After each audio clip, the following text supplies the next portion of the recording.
Welcome and good afternoon, everybody, to Pennsbury High School as we get you ready for some high school softball here on the Pennsbury campus between the Council Rock North Indians and the Pennsbury Lady Falcons. Thank you to all our sponsors. Thank you to the crew today. Thank you to St. Mary Medical Center, McCaffrey Supermarket, BCWSA, the Trenton Thunder, Jammer Doors, BAI Security Systems, D. Lorenzo's Pizza on New Falls Road.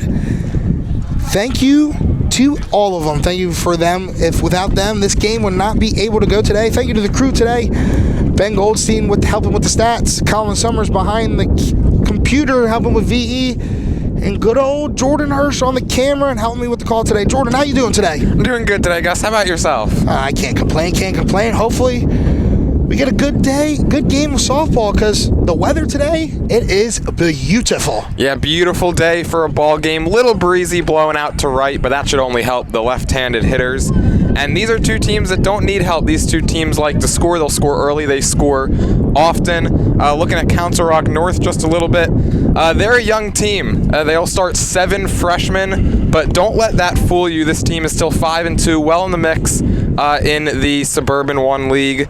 They score almost 8 runs per game. And something that also caught my eye a little bit, for a young team, they're sound defensively, just 8 errors this season. And for a young team that especially one that starts 7 freshmen, it's always good when you can get some help in the field. That is a great point there, Jordan, especially for a young team like this Council Rock North Indians. But even though they're young, we said it enough, 5-2 record, good season so far. But then you come in this game against a powerhouse right now in Pennsbury softball, 7-0, and really just dominating so far early in this season. Yeah, the expectations for this team were very high. They made a deep run in the district playoffs and states last year, and they've answered the bell. They're 7-0, like you said, and they're going to send Lainey Freeman to the mound yet again. She's won all 7 games, and she's going to look to win her 8th today. And she's going to be up against a tough test in this Council Rock North offense. Let's see how she'll respond. Yeah, going to look into our starting lineups today for both teams, starting off with the away team, the Council Rock North Indians. Leading off, number 2, pitching Olivia Schlindwein. Batting second, number 17, and playing center field, Zoe Hornstein. Batting third, number 33, and catching Molly Sheehy. Batting fourth, playing third base, number 7, Sierra Klein. Batting fifth, DPing, number 6, Zoe Hardy. Batting sixth, number 21, and playing second base, Chelsea Sealer. Batting seventh, number 36, playing shortstop, Taylor Gearhart. Batting eighth, number 24, left fielder, Haley Edelman. Batting ninth, the right fielder, number 16, Kayla Ripper. And batting 10th, playing first base and also flexing today, number 39, Maddie Seipel. I think I'm getting some funny looks at my partner Ben over here because I think I said a name wrong. What'd I say, Hornstein? It's Hornstein? You said Hornstein. I said Hornstein. It's supposed to be Hornstein. Excuse me, I apologize. I'm not. Some of these names get to me, you know? But nonetheless, that is the Council Rock North lineup. We'll take a look at Pennsbury's when they come up to bat. But for Pennsbury on the mound, Lainey Fryban, a dominant season so far by her on the pitching mound, and trying to continue this dominance today against a young Council Rock North team. Yep, we're about ready to get started here as Olivia Schlindwein will step up to bat. Schlindwein, the pitcher today on the opposite side for Council Rock. Take that first pitch in there for strike 1 on the day. Schlindwein, thank you so much. Getting some pronunciation from the coach. Always great when the third base coach helps us out there. I love it. It's one of the hardest jobs for me is try to correct these pronunciations. And I know if I got my name said wrong, I would be upset. So, as that is a ball there. So, count 1-1.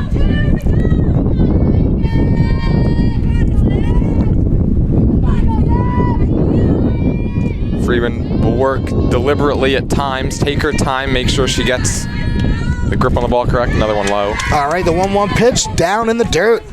So a hitter's count now.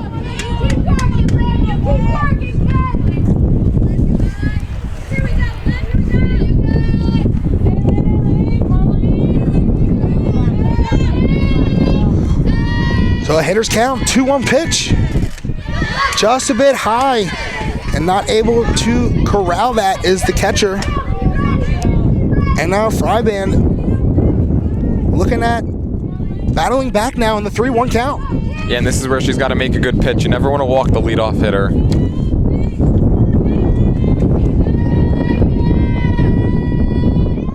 3-1 pitch on the way. Swung on and fouled back. She took a rip at that one, just missed. So we have a full count now on Schlinwine. Schlinwine, right? Yes. I'm probably going to ask a couple times, guys, so be prepared. So the full count. Payoff pitch. It is in the dirt for ball 4 as they have a leadoff walk for the North Indians.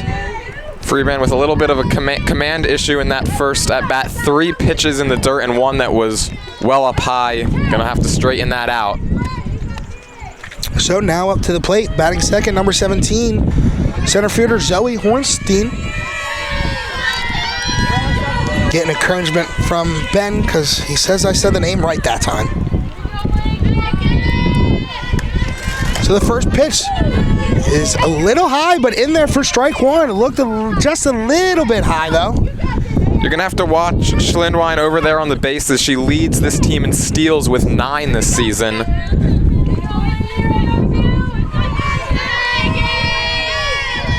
So the 0-1 pitch from Fryband. Just missing there as the count runs 1-1. So that one looking a lot like the first pitch, but just, I believe, maybe a little outside and high. So Fryband with the 1-1 count. And the pitch. Bit high. As all those pitchers are somewhat in the same vicinity. Yeah, she's a little bit off right now. And I wonder if part of that is with Schlindwein over there at first and first baseman Ivanchik not holding her on either. Gonna have to be careful. So hitters count 2-1. She shows bunt but pulls back for ball 3. She's getting a great secondary lead out there at first. I would not be surprised if she'd be off. Maybe not here with a 3-ball count. Yeah, and this is back-to-back 3-1 counts to the top 2 hitters for Fryband. So the payoff pitch is very high. Schlindwein gets the second and is thought about maybe taking third after that pass ball, but nonetheless, first and second, back-to-back walks as Coach McSherry comes to the mound to settle down Laney. Yeah, and that's probably exactly what this meeting is going to be. Just trying to settle his pitcher down a little bit.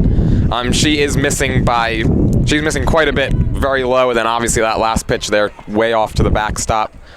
I'm not sure exactly what this is. I mean, she's usually she's a great pitcher, 7-0 this season, but just a little off here in the first and is going to have to figure it out. Yeah, not a very long talk there by Coach McSherry as he goes out and gets his point across, it seems like. And Fryband trying to battle back here as now batting number 33, catcher Molly Sheehy, as she has a prime opportunity, first and second, no outs. Try to get her team an early lead in this ballgame. Sheehy, a patient hitter, has worked 7 walks this season, and with Fryband struggling with finding the zone right now, I'm sure that she's not going to give her any help. Yeah, and with the command issue looking right now by Fryband, I wouldn't be surprised if Sheehy probably isn't swinging until she sees a strike. So the 1-0 count. Fryband gets the sign and the pitch. Just a bit high there for ball 2. Yeah, that one did not miss by much, but you're not going to get the courtesy of the umpire whenever you've walked the first 2 hitters. Yeah, and our statisticians, Ben Goldstein, showing us 13 pitches so far by Fryband. Only 3 of them have been strikes, so 10 balls overall, and that's a problem. That is not a good ratio whatsoever. So the 2-0 count swung on with a big cut but missed by Sheehy. That was a better pitch. That's just, I'm going to throw a fastball right at you. If you hit it, fine. I'll tip my cap to you. But Yeah. she was able to blow it by her. Yeah, a little bit of power on power there, as Sheehy has good power, as she's hit a couple homers this year. Wouldn't be surprised if she comes right back with the same pitch. There it was.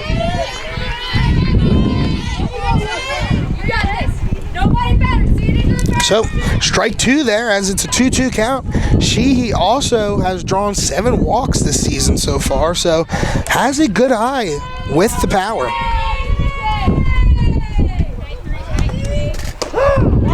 Strike 3 called there.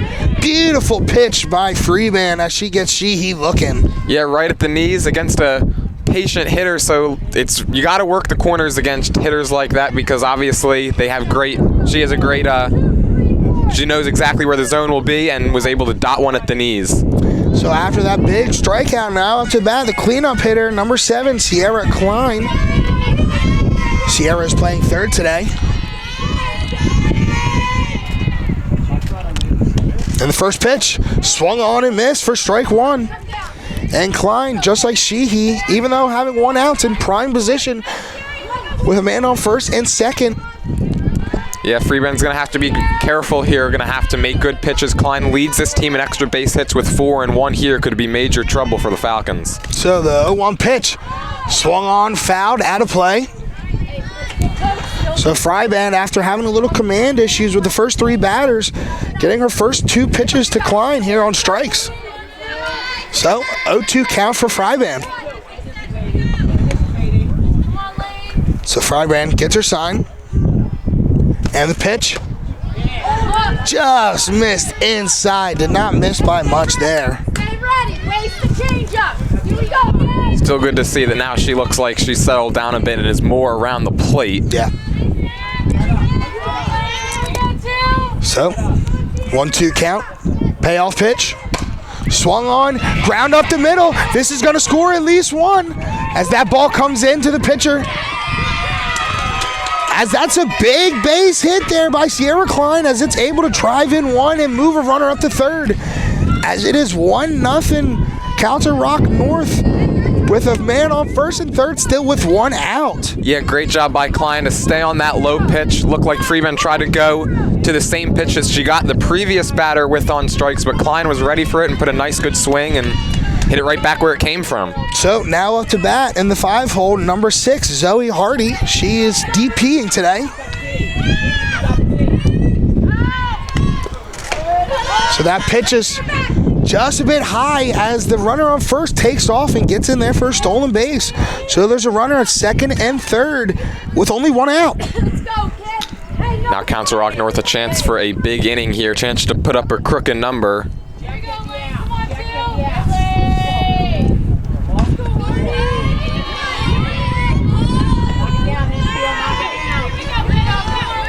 Pennsbury bringing the infield in. The 1-0 pitch. Little low, ball 2.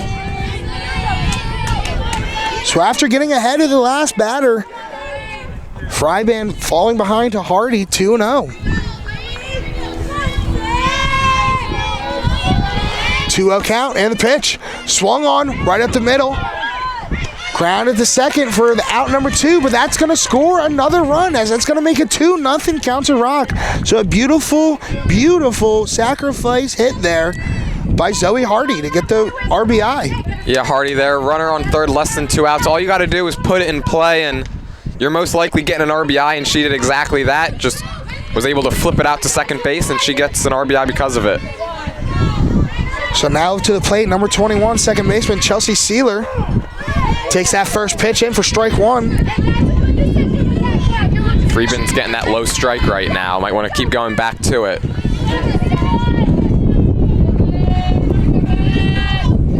So Sealer with a runner on third, 2 outs. Looking to try to score another run here for her team as that pitch is low for ball 1. Freeman with a chance to get out of this inning, just down by 2. And with this Falcons offense, that is certainly a deficit that they can overcome. Yeah, without a doubt, Jordan. Good pitch. As that pitch is in there, swung on with a big hack and cut on and miss. So with a 1-2 count, Fryband looking to try to get out of this inning with no more damage. So the 1-2 pitch, and they're fouled off to the left side as Sealer battles here.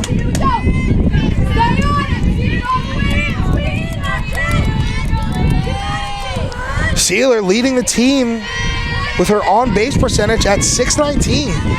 That's high. Very, very high. So the payoff pitch in there, looked at, strike 3. 2 backwards Ks in the inning for Freeman. That could have been a lot worse. So Freeman giving up 1 hit, 2 runs, 2 walks, but she's able to get out of the inning with no more damage caused. So Pennsbury coming up in the bottom of the first trying to answer. You're listening to the McCaffrey's Food Market Game of the Day. McCaffrey's exceptional every day in the Edgewood Village Shopping Center. 635 Heacock Road, Yardley, and the Village of Newtown. 2890 South Eagle Road. McCaffrey's Food Market. Spring is here and it's time to view the world through Jammer Doors and Windows, a family-owned and operated local business since Babe Ruth started playing for the Yankees in 1920. And today, Jammer continues to swat home run sales, service, and installation of garage doors and openers, entry doors, patio doors, storm doors, and windows. Jammer Doors features Rainer garage doors, steel or aluminum, and crafted for dependable, long-lasting service. Jammer Doors and Windows do their own work and installation using no subcontractors, saving you money.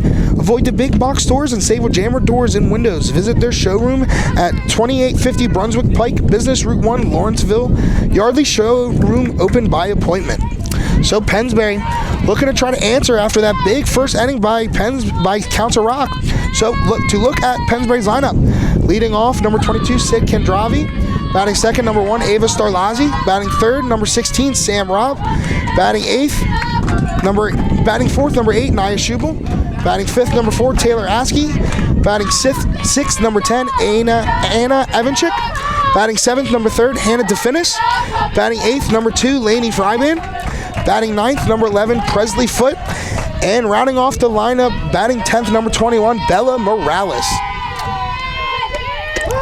So Kondravi leading off for Pennsbury. She's DPing.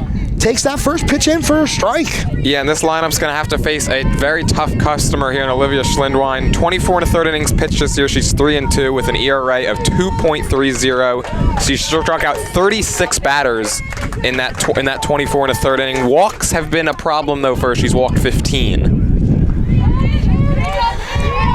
Yeah, this first at bat against Kondravi, she is even at 1-1. As that pitch comes in a little high. So Kondravi with a hitter's count, I should say.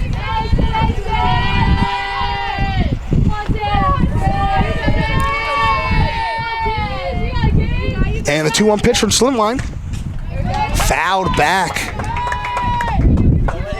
As the count runs 2-2. It appears as though she's trying to work it up in the zone here against Kondravi, trying to get her to swing underneath.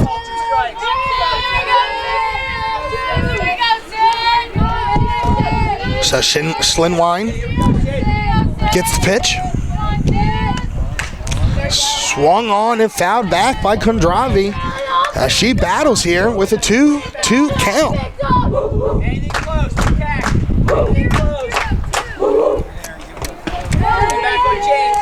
Are you a big dog, Jordan?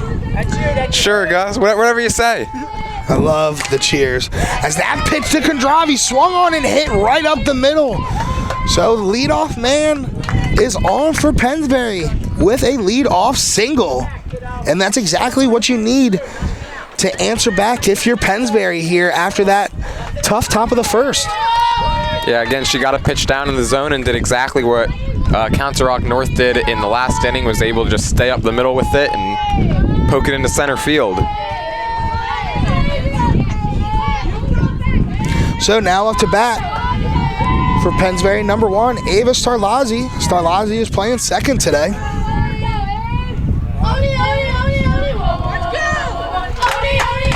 as she gets ready for her first plate appearance. She takes that ball just a bit outside. And whenever the Falcons are able to get runners on base, you have to be careful as a pitcher. This team likes to run. They will run early. They'll run often. And I wouldn't be surprised if they run here.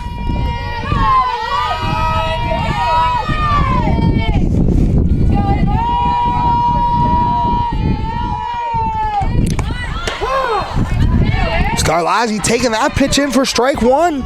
So the count goes even 1-1.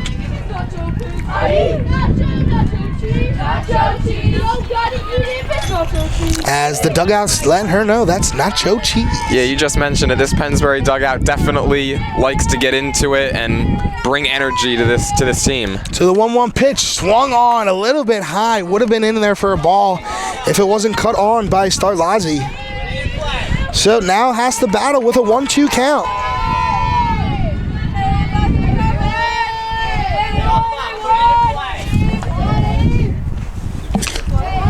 So Slimline with the pitch. Just a bit high as the catcher tries to snap back to first. But Kondravi's in there. Yeah, that pitch just missed, and a great take there by Starlazzi. So Starlazzi with a good eye there with a 2-2 count.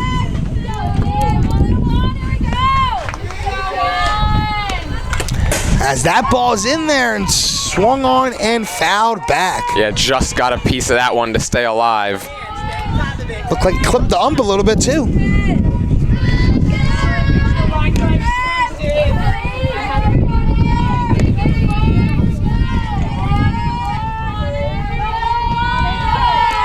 So the 2-2 count. Pitch just in there, just missing. Couple of great takes by Starlazzi. Yeah, I was about to call a strike. I thought he was going to call it a strike for a second, but no, just a bit outside as that count runs full. Yeah, I was that close to calling it as a strike real quick, but umpire thought otherwise. So Starlazzi with a full count swung on as that's just a pit foul on that third base line. Whew, was that close.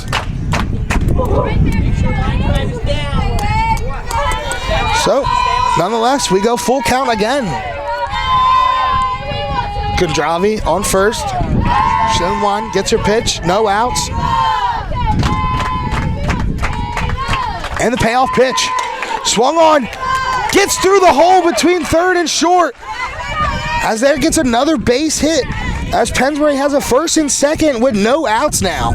Great at bat there by Starlazzi. She was down 1-2 in the count, able to work it back full, and goes the other way for a single there just under the glove of the shortstop. I think we're going to score that one. A hit, though. It was pretty hard hit. That's a tough play. Yeah, definitely a hard hit ball. Was going to be a tough play nonetheless. So that is a hit. As Pennsbury has a man on first and second, no outs. So a little deja vu from the top of the first. As now up to bat, number 16, third baseman Sam Robb. Robb is in prime position right now to at least score one back for her team. Yeah, well, I know you were talking about it before we came on the air, Gus, that Sam Robb, your pick to click today, and she's got a great opportunity to drive in some runs here. As that first pitch is in there high for ball one. Yeah, we like to do a little predictions of who we think is going to be the player of the game, and Robb was my pick for the player of the game. I just had that feeling in the 3-hole. It's going to be much needed for that batter to be hot today. Well, I think if she gets on base here, drives in a run, she'll put herself in prime position for that. As that ball's hit right back to the pitcher, as she just gets one at first. So, one out. But the runners advance, so we have two men on, second and third, one out. Yeah, Robb not able to drive in the run there, but does her job, and now the Falcons have two in scoring position for the middle of their order. So now up to bat, cleanup, number 8 catcher Naya Schubel.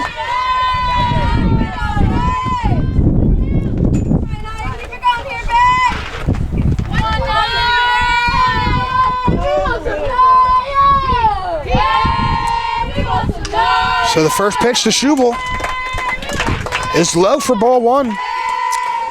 And yeah, one thing we kind of mentioned to ourselves before this game even started, Schubel, who's catching today, has some pretty decent size to her for a catcher. She's pretty lengthy in her height.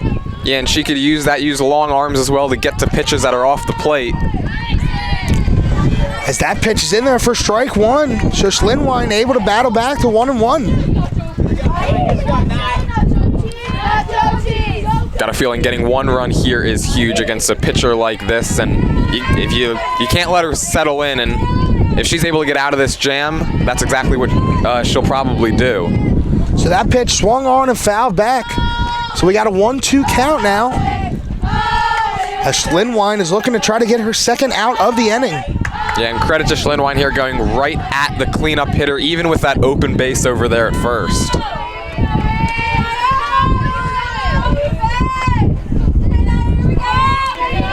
Schlinwine gets the pitch, and the pitch. In there, strike three looking. As Schlinwine is able to get the second out of the inning, and that was a beaut for a pitch. Yeah, a huge out there by Schlinwine, and like you said, beautiful pitch down in low and inside corner. Is able to dot that and get the strikeout call. So now up to the plate, center fielder number 4, Taylor Askey.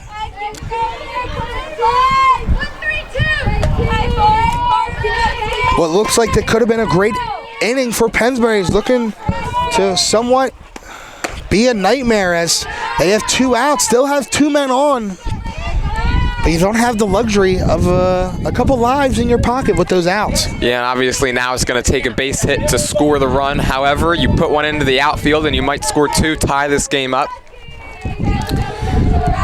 And the pitch in there for strike 2, so first 2 pitches to Askey looked on both for strikes. So Askey now. Oh, excuse me, as they actually called that first pitch a ball. So it's a 1-1 count. As that one is in there for strike 2, so now it is a 1-2 count. Yeah, and I think Askey wishes she had that pitch back. That was middle. Yeah, that looked really good there. So Askey now battling 1-2 count, and the payoff pitch swung on, as that's going to be a tough play, as Askey is able to beat it. Oh, she looked like she beat that. Oh, she definitely beat that out, as that's a tough call there by the umpire. So nonetheless, Council Rock North able to get out of that inning with no damage done against them. So it's Council Rock 2, Pennsbury 0. We will be back with the top of the second.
To the McCaffrey's Food Markets game of the day. McCaffrey's exceptional every day in the Edgewood Village Shopping Center, 635 Heacock Road, Yardley, and the villages of Newtown, 2890 South Eagle Road. Taylor Gearhart going to lead this one off. She's been a monster in the middle of this Council Rock lineup, leading the team in runs scored with 9 and RBIs with 8. However, she's got nobody on base here. Going to have to do it for herself. Yeah, so Taylor Gearhart, number 36, shortstop. As that ball is smoked right up the middle for a leadoff single for Council Rock. So Lainey Freeman, who's been so efficient this year, is getting a little touched up right now in the early of this game. Yeah, and you see why Gearhart is racking up all those RBIs. Obviously no one on here, but that ball was smoked up the middle. So now it's a bat. Left fielder number 24, Haley Edelman.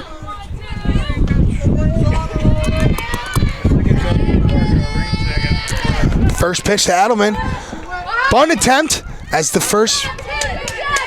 there was almost a play at first as that runner took a little bit of a big secondary lead.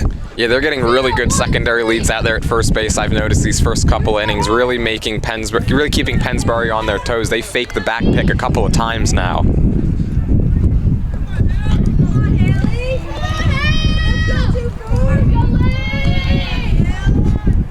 So the 1 pitch. As that ball was just a little late there at first as that runner taking another big secondary lead. Yeah, she just got back in there. It looks like they're trying to do a little bit of a bunt and run, but just not able to square out the bunt yet. Yeah, trying to move that runner up to second base, manufacture runs any way you can. So the 1-1 count. And the pitch. In there, strike 2. Tell you what, this umpire is definitely giving these pitchers the low strike. Yeah.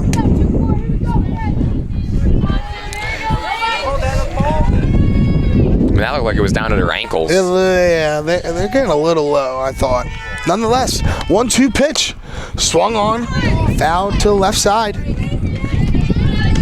So Edelman keeps on battling.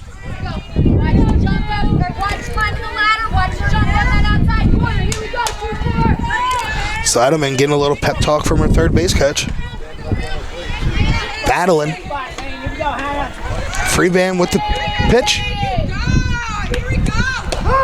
In there, strike 3. As Laney gets the first out of the inning and her third strikeout of the day.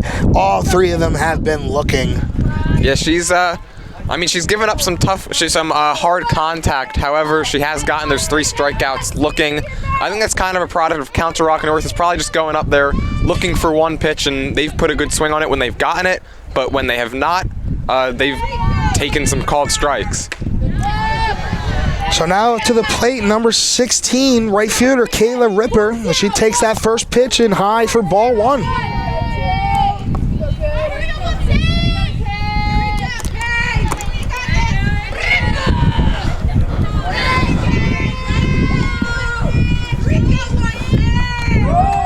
As that ball's in the dirt, gets away from Schuler, the catcher, as that runner is going to be able to advance up to second with a stolen base. She was obviously going before the pitch got past the catcher, Jordan, but obviously makes that play a little bit easier for her. Yeah, and either way, not much Nia could have done there behind the plate. That looked like it took a tough bounce. It kind of looked like it might have bounced on the plate and then just stayed down. Very tough pick there behind the plate. So the 2-0 count. In there for ball 3, high. Yeah, and for Schubel, that's a hard play to make for a catcher hitting the plate and skips up, because as a former catcher myself, anytime that ball hits the plate, it can skip anywhere. Yeah, now Ripper's got to be very selective here. Open base at first. So the 3-0 count.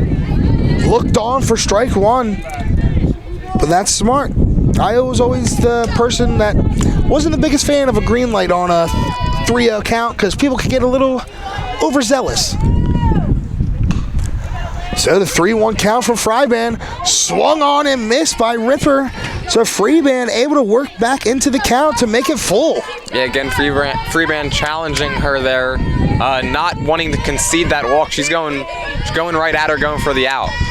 So battling here is Freeman with the full count when the payoff pitch is low for ball 4. So another walk issued by Freeman.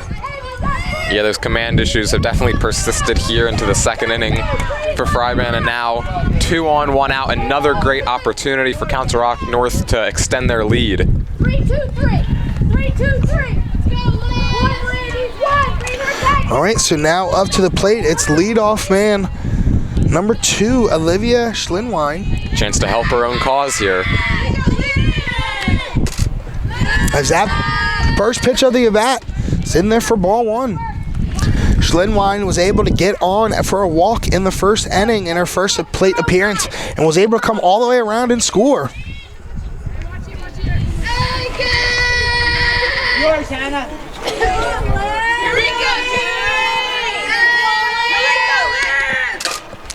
As that ball swung on to the third baseman, Rob, as she's able to make the easy play to first. So with the runners advancing to second and third, we have 2 outs. Yeah, Rob positioned perfectly right there. Weak contact. Never had to move and was able to get Schlinwine very easily there. Now Freeman can see herself out of this jam without allowing anything. Yeah, so now up to the plate, number 17, center fielder Zoe Hornstein. Hornstein takes that first pitch in for a strike, as that's another low pitch that's called for a strike. And Jordan, I'm not going to argue with the umpire, but I don't think those are strikes. Yeah, well, I mentioned earlier in this inning that there was one that was called a strike that looked to be at the batter's ankles. That one was down at maybe the top of her foot. And that one is called a ball. So I don't know how you call the last one a strike and that one a ball. I really don't. Yeah, it's been a little inconsistent here on the base paths for the umpires and even the fielding umpire missed that one call, I believe, with the Pennsbury runner at first. So far, not a great start for these Blues crew, as that pitch is swung on and fouled off. So Fryban ahead of the count now, 1-2, trying to get out of this inning with no runs. Come on, Zoe! Put it on the green zone! So the 1-2 pitch in there, strike 3 looking. Freeman able to get out of that inning. But Freeman's been able to find some command when she's needed it most. She's now gotten 2 strikeouts in both innings and is able to work herself out of a jam there, and that's huge. It keeps Pennsbury obviously well in this game. Now just 2-0 as we head to the bottom of the second. More than securing your home or business, BAI Security in Yardley now offers medical alerts for seniors. Trip or fall or homebound, these are the same medical alerts you see advertised on TV, but now available from BAI Security and monitored locally 24/7 by BAI Security. BAI Security also offers fire extinguisher sales, maintenance, and inspection of fire extinguishers. For complete security, including wireless security systems, remote systems, fire alarm systems, carbon monoxide systems, and now medical alert systems, call BAI Security and Lower Bucks at 215-493-1414. That's 215-493-1414, or visit BAInow.com. That's BAInow.com. You're listening to the McCaffrey's Food Market Game of the Day. McCaffrey's exceptional every day in the Edgewood Village Shopping Center, 635 Heacock Road, Yardley, and the Villages of Newtown, 2890 South Eagle Road. Alrighty, so Pennsbury, after being able to get out of that inning with no damage done against them, is looking to try to score a run here, as now up to the plate, first baseman number 10, Anna Evanchik. Ooh, it took me a second to get that out for a second. Oof. Yeah, Evanchik had a big hit in Pennsbury's last meeting at Plymouth Whitemarsh with a 2 RBI triple. And she takes that first pitch in for ball 1. So Pennsbury, the last inning, able to get runners on, just not able to get them in. Yeah, and you can maybe make the argument that they should have gotten at least 1 in, but the umpire saw otherwise. That was a really late strike call. I thought he was going to call it a ball for a second, but in there for strike 1, 1-1.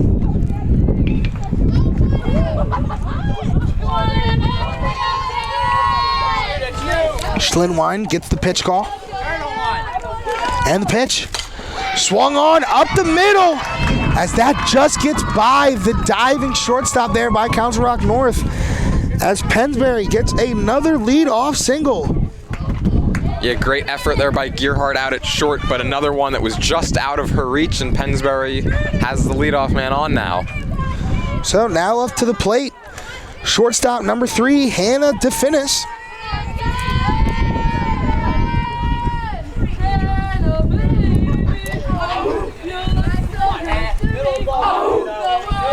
So Hannah trying to help her team out here, just at least try to get on base, as that first pitch is swung on and missed for strike one.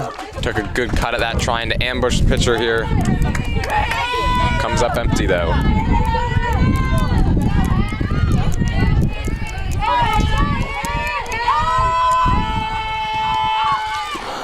That pitch, bunt attempted, but that is fouled back for strike two. So now in an 0-2 count is the finish. Trying to battle here. Would be surprised if she attempts to bunt again.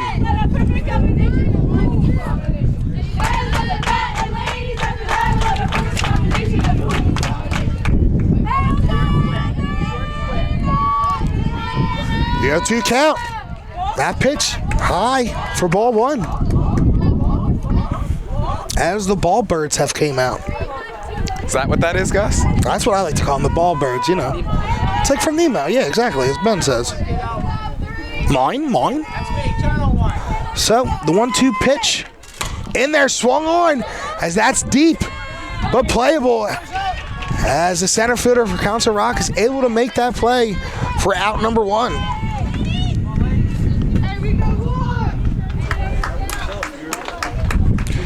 So, one out here for Pennsbury. Coming to the plate, number 2 pitcher Lainey Fryband. Lainey having a great season so far on the pitching circle, but also has a really good bat nonetheless. As that first pitch is in there for strike one to Lainey.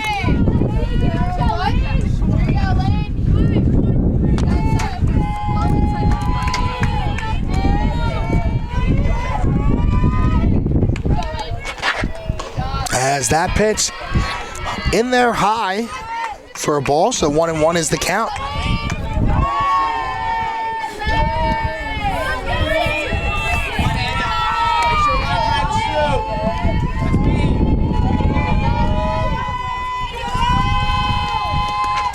So the next pitch in there for strike two. So Fryband having to battle here with a 1-2 count. Yeah, and a good job here by Schlinwine just to get ahead of a tough hitter.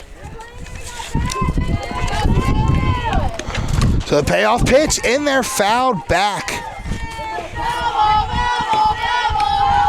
That was a quick swing there. I haven't been here for many Pennsbury softball games, but Freeman definitely has a quick bat there. Yeah, and especially in a 2-strike count, a lot of batters, the great batters know to try to shorten up your swing though. As that next pitch is in there high for ball two.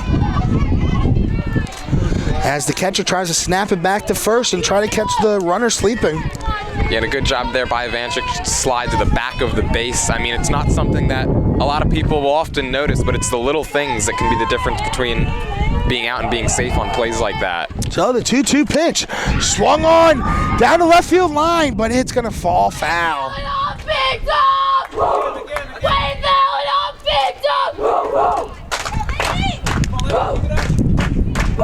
That ball was smoked into that corner. Yeah, smoked just a tad early though on it was Fryband.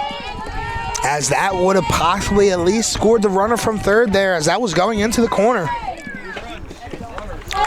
So Fryband still battling. 2-2 count, 1 out, man on first. Trying to help her own cause. As that pitch swung on and missed for strike 3. So Schlinwine able to get the second out of the inning and her second strikeout of the day. So now up to the plate, left fielder number 11, Presley Foote.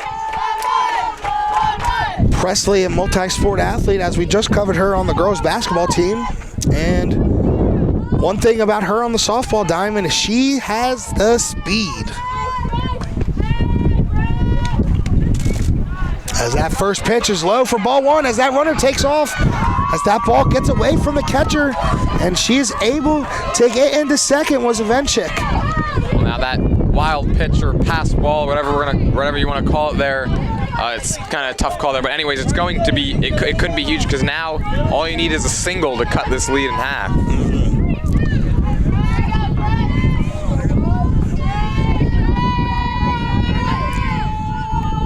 So the 1-0 pitch Down low again as a runner takes off for third as she is able to swipe third. So Avenchik taking second, taking third. As there's a runner in prime position for Presley Foote. Yeah, well, all of a sudden, Schlinwein having a little bit of command issues out on the mound, and one more of those, and it is a 2-1 game, and her manager's going to come out and talk to her.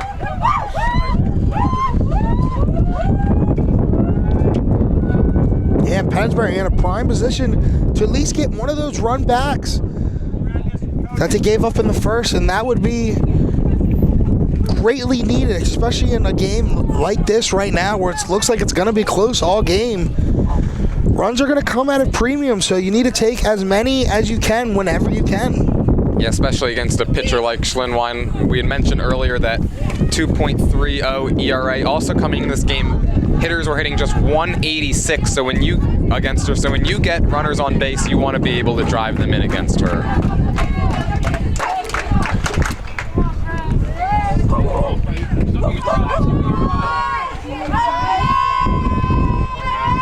So Presley Foote now with the 2-0 count and the pitch. High for ball 3.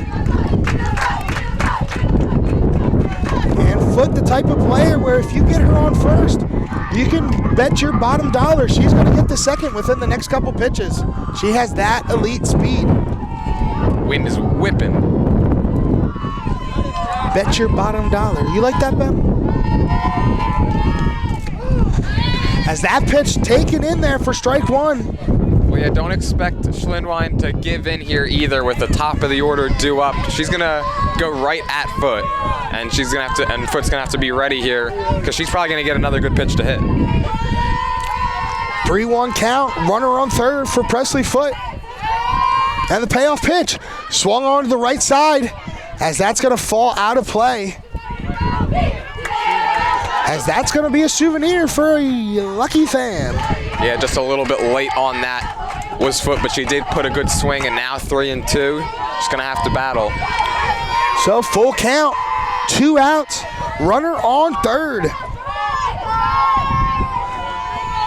The moments you live for right now. And the pitch swung on, sky to the right side. Is that going to stay in? As that just makes it out of play. As Presley battles here.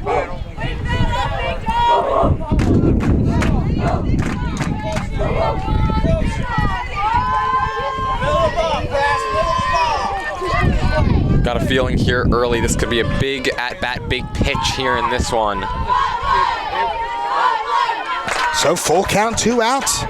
We run it back with the pitch. Swung on up the middle as that's going to score a run for Pennsbury as that is a big RBI single by Presley Foote to put her team on the board. Well, Foote gets her timing down there and is able to, again, another base hit for this Falcons team up the middle. They're doing a good job staying on these pitches and just taking what Schlinwein is giving them, and they're not missing, and they've cut this lead in half. Now it's 2-1. So now to the plate, leadoff DP number 22, Sid Kondravi. Sid was able to get on her first plate appearance in the first off a single up the middle. As that first pitch is in there for strike 1. As Presley is able to swipe second on a beautiful stolen base. Yeah, she just got in there. She did not have the best of jumps off of first, but I think that Gearhart out there at short just couldn't get the tag on her because the throw definitely did beat her to second. So that first pitch to Kondravi in there for a strike, but Foote able to swipe a bag as it looked like maybe that slide was able to help her too, doing a little funky slide as some of the announcers call it, as that ball is hit up the middle. It dove in, able to get it. Not able to get the runner out first as Presley Foote realizes they're going to first as she rounds third, able to score the run. A great play there by Presley Foote and a beautiful hit by Kondravi. Yeah, real heads-up base running by Presley Foote. She never stopped coming around that third base bag. She just used her instincts there to realize that throw was going to first base. No chance to get Kondravi at first. And Foote able to use that speed of hers to come around and score and tie this baby up. Wow, I had a mouthful trying to process what was going on. Yeah, well, tie Hard game. to come to words, but nonetheless, we have a tie game, 2-2. Runner on first, 2 outs. Now up to the plate, second baseman number 1, Ava Starlazzi. Storlazzi a chance to put Pennsbury in front. She's coming off of a big game in the Falcons' last matchup at Plymouth Whitemarsh. She went 3 for 4 in that one. And now a real chance to give this Falcons team the lead in this one. Time, Blue. Time, Blue. As Coach McSherry calls for time. Another note by Storlazzi in that game, she stole 4 bags. So if she gets on here, you got to expect kind of the same thing you do with Presley Foote, that she'll probably be off and running as well.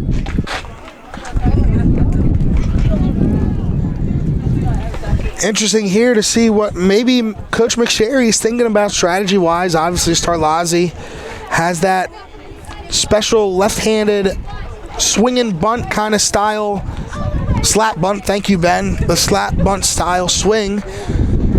And she's already shown that one time she can hit it and she can try to bunt it, so it'd be interesting to see what the plan is going here with the runner on first, 2 outs.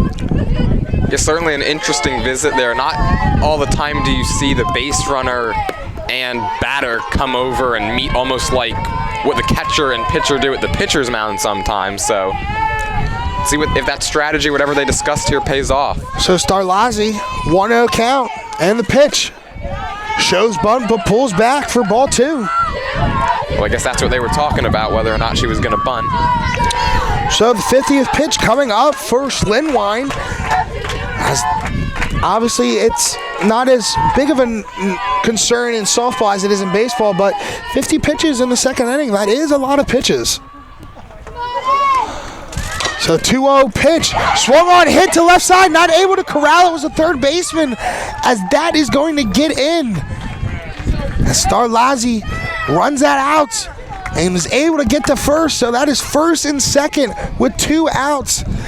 And I'm not sure if they're going to call that a hit or if that's an error. I think that'll probably be an error. It kind of tipped off her glove, and I don't know, maybe we jinxed this Council Rock North team a little bit in the pregame, as we'd said that they're typically a pretty sure-handed defensive team, but a chance to get out of the inning there if they make that play, and instead, now 2 on for a power hitter in Sam Robb. Yeah, and then up to the plate, as you said, third baseman, number 16, Sam Robb.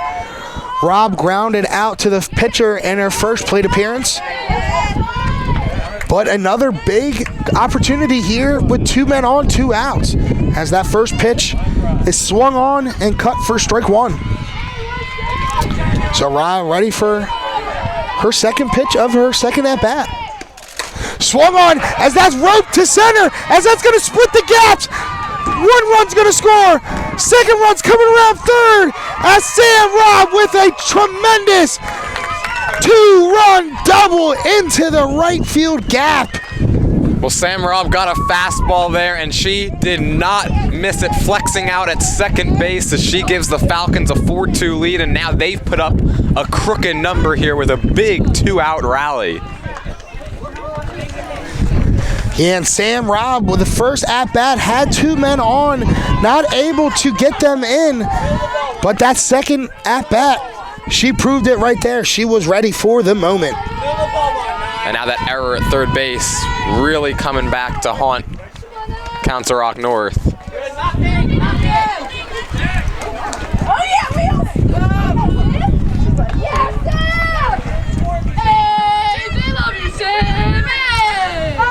So now up to the plate, catcher number 8, Naya Schubel.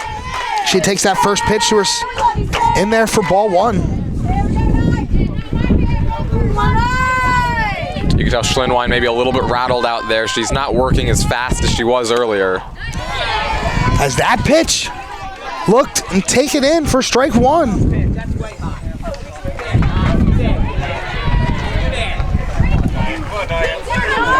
As Coach McSherry letting the Blue know that he did not like that call. So the 1-1 count, swung on and fouled out of play. Hey, make the call. Anything close. Let's go. Let's go. Nothing big. Just a base hit. Let's go.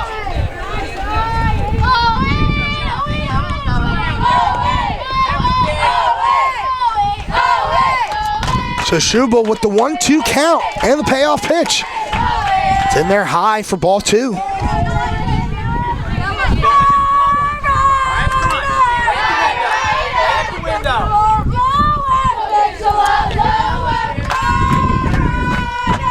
So Schubel with 2 outs, runner on second, 2-2 count. And the pitch. And they're high for ball 3 as the count runs full. Well, I'll tell you what, not like they needed it, but this 4-run second inning has certainly energized this Falcons dugout right next to us.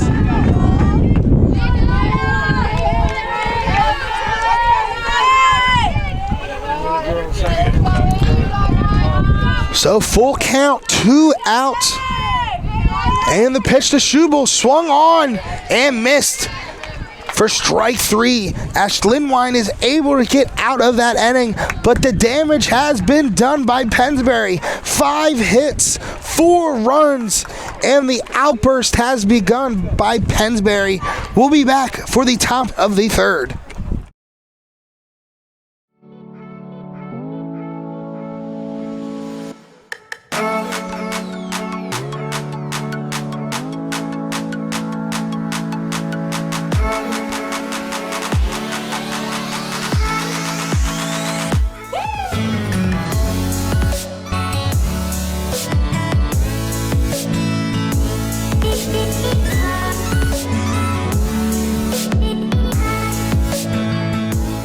Are you living with relentless pain? St. Mary has a new way to help. Knee and hip replacements with a smarter process for faster recovery, earning prestigious awards for quality and value. A rapid recovery program has you walking just hours after surgery, and breakthrough advances such as custom-fit joints position you for a longer pain-free life. 215-710-5888. St. Mary Orthopedics. It's your health. Expect more. Don't let joint pain bring you down. See how you can get relief at a free joint pain. Takes the lead in this game, 4-2. So Council Rock North needs to answer here as they look at their first deficit of the game. So leading off here in the top of the 3rd is catcher number 33, Molly Sheehy. Yeah, Council Rock North going to send the middle of their lineup up here in the 3rd, and it'll be interesting to see how Freeband handles this now with the lead. She's definitely had some control issues the first 2 innings, and now pitching with the lead. Let's see if that kind of helps her confidence. Yeah, see, maybe if it like relaxes a little bit, takes the pressure a little bit off her in her shoulders, and if she could just go relax and maybe just go out there and pitch, you know. So the 0-1 pitch in there for strike 2. So running it to an 0-2 count now. Freeband gets ahead of the count as this is going to be her 50th pitch, the next pitch by Freiband. So both pitchers now eclipsing the 50 pitch mark.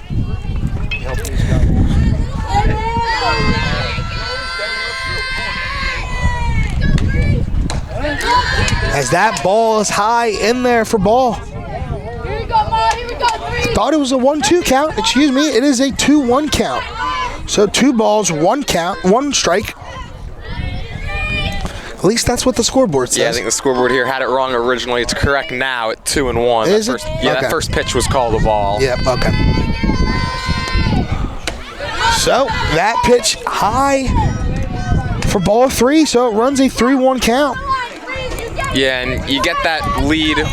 Pennsbury gets that lead now up 4-2. The last thing you want to do in an inning where you're looking to get the shutdown inning and get back into the dugout and get the batters back up to the plate, the last thing you want to do is a leadoff walk.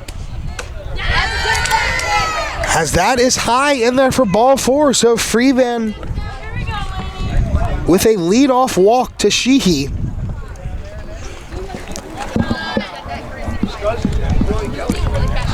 So far for this Council Rock North team, only having 2 hits, but having 6 base runners so far in this game. So able to really draw walks is this Council Rock North team, and shows you Freeband not having maybe the greatest of stuff today with her command. Yeah, she's definitely been off. You do have to credit Council Rock North a little bit, though. They've been very selective. They've waited for their pitch. When they've gotten it, they've put good swings on it.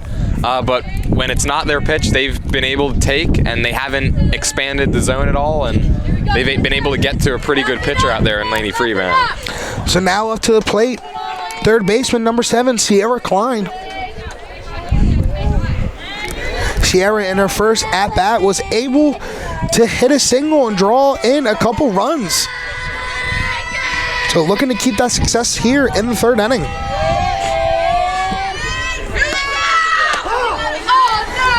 As that first one is in there for strike 1.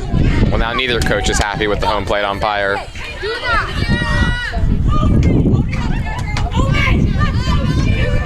Yeah, as both coaches so far are not really enjoying this umpire's strike zone.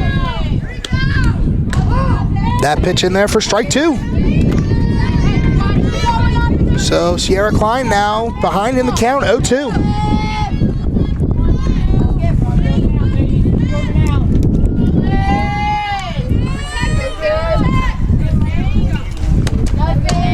That first pitch is fouled off as Klein is able to stay alive. And yeah, this strike zone has very, very questionable today, to say the least. Yeah, and I think that swing was kind of a product of that, knowing that this umpire has been calling the low strike a lot. She had to go down and try to swing at that pitch that looked like it was going to be in the dirt. As that pitch swung on and missed for strike 3, as Freiband is able to add on another strikeout and get the first out of the inning. Able to work her 5th strikeout, their first one swinging, however. She's been able to punch some tickets today. So now up to the plate, number 6, the DP, Zoe Hardy.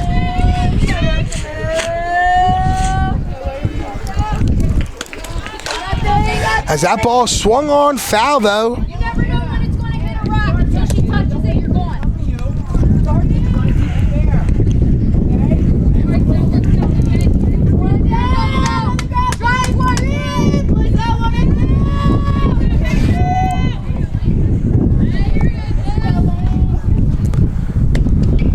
Oh, 1 pitch swung on up the middle for a base hit. As Council Rock is going to hold their runners to first and second now. So after that single by Hardy, we have a first and second, 1 out for Council Rock. And now up to the plate is number 21, second baseman Chelsea Sealer. Yeah, Hardy, another great job of just staying on that pitch. Didn't hit it hard, but put it in the right spot. Both these teams have just done just great job of getting their pitches, and a lot of contact up the middle. That shows the hitters are good with their timing and are just right on point with everything. So the 7th base runner of the day for Council Rock North, but only the 3rd hit, as that ball is hit to the left side. As she tries to hit her own coach over there. Here we go, kid. Here we go. Anyway. Stay on it, 2-1. Stay on it.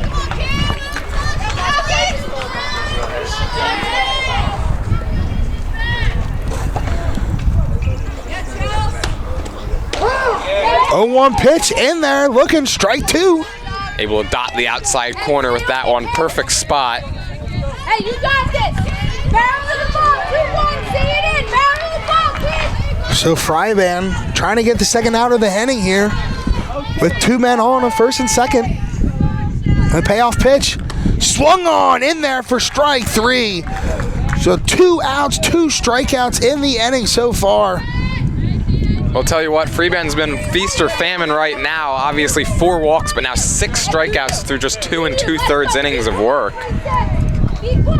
So now up to the plate, looking to help out her team, is shortstop number 36, Taylor Gearhart. Yeah, this is where she makes her money too. She's came into this game leading this team in RBIs, and in a good RBI spot here. It's about to become even better. As that ball gets away from Schubel, the catcher, as both runners are able to advance.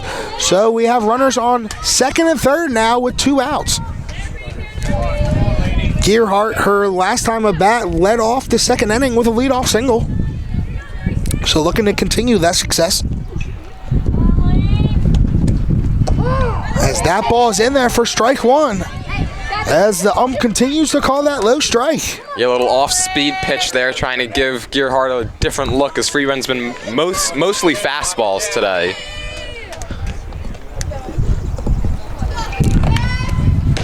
One pitch in there, catching the corner, strike two. Here we go, kid. So Fryban one strike away from getting out of this inning with no damage done. Yeah, and I think Gearhart was expecting another pitch off speed there, kind of froze her with the heat.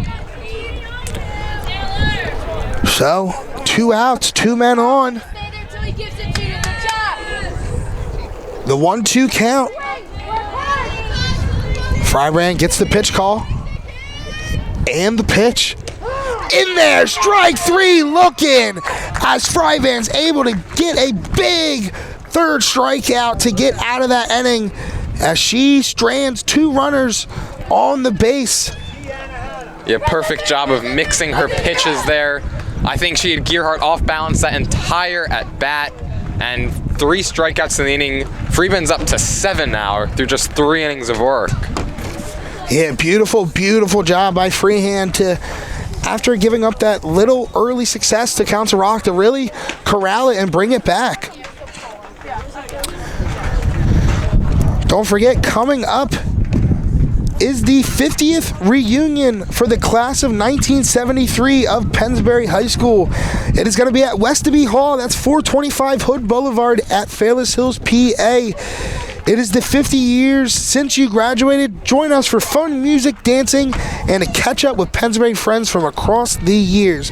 That's May 6, 2023, obviously this year, from 6 to 10 p.m., That is Westaby Hall, 425 Hood Boulevard, Fairless Hills, PA. The 50th anniversary of the class of 1973. And oh, do I remember good times of that year. Just kidding, I was not born yet. My parents were just barely born. So, for Pennsbury, coming into this third inning here, trying to keep the success from that last inning. So leading off in this third inning, number 4 center fielder Taylor Askey. Taylor grounded out to short her first time to the plate.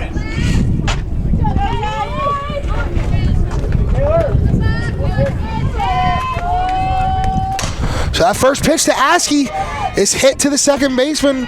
So 1 pitch, 1 out for Schlinwine. Yeah, big out there by Schlinwine. She needed that too. Pitch count definitely getting up there, and to be able to work a ground ball right to the second baseman on the first pitch is huge. So now up to the plate, first baseman number 10, Anna Evanchik. Evanchik led off that last inning, getting on with a single and being the first run to score that inning. That first pitch is in there low for ball 1.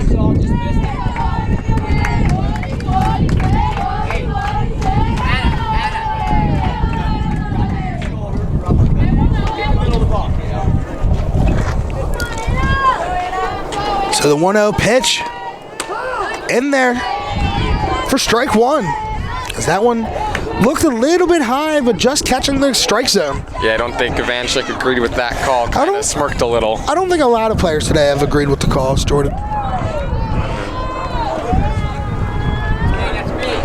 1-1 count. Swung on, out of play, as that's going to land on the JV field.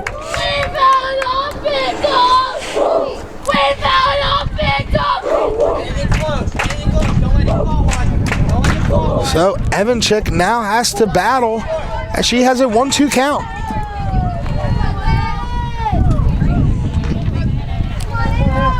Schlinwine gets the pitch call, and the pitch swung on as that's skied to left field, but that's going to go out of play as that is a 1 long strike.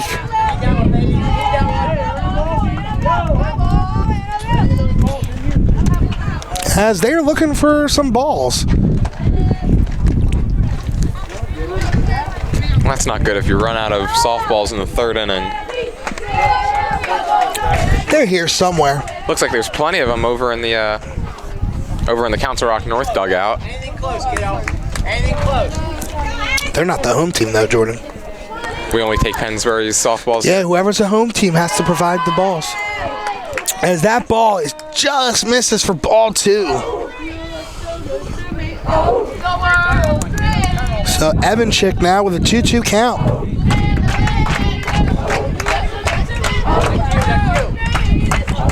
As that ball swung on to the left field, and that one goes out of play as well. As we just got some softballs, we're losing them again.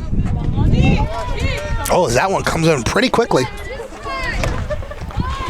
Might have to get some of these back from the fans. Don't want to upset anyone. I know. They get a nice pristine softball and have to give it up because we're running out. We joke around that they say they get a souvenir, but realistically, yeah, they have to give that thing back. As that ball smoked to center! See you later! That ball is smoked out for a home run! Quick hands there by Ivanchik. She, like you said, that ball was absolutely tattooed, a no-doubter. Is that our Di Lorenzo's dinger of the game? That is our Di Lorenzo's dinger of the day. Wow, that was smoked out to center field. As that one right off the bat, you knew that thing was going. Yeah, that got out of here in a hurry as well. It's too bad we don't have StatCast here at the high school games because I'd like to know the exit velocity on that. I mean, that was a laser. So Ivanchik leading off this last inning, starting off that rally, and keeping it going here in this inning. And she says, this time I don't need any of my teammates to help me score. I'll do it myself.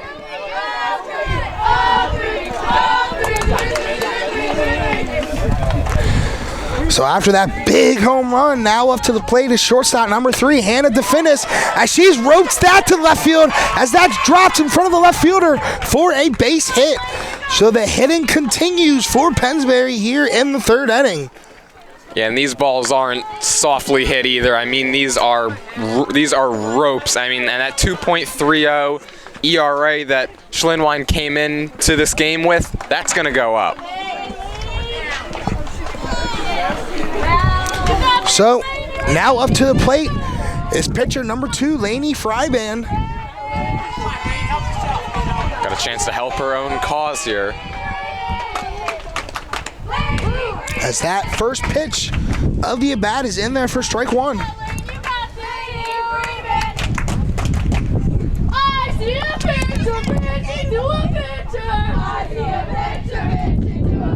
And I still can't get over how fast that Ivanchik homer got out of here. Yeah, that ball is absolutely smoked as that little weak ball just gets out of the reach by the shortstop, but there to corral it is the second baseman to get that out there at second base. Yeah, Chelsea Sealer, right place, right time as that ball came off of Gearhart's glove and right to Sealer, and she's able to step on the bag, make the heads-up play.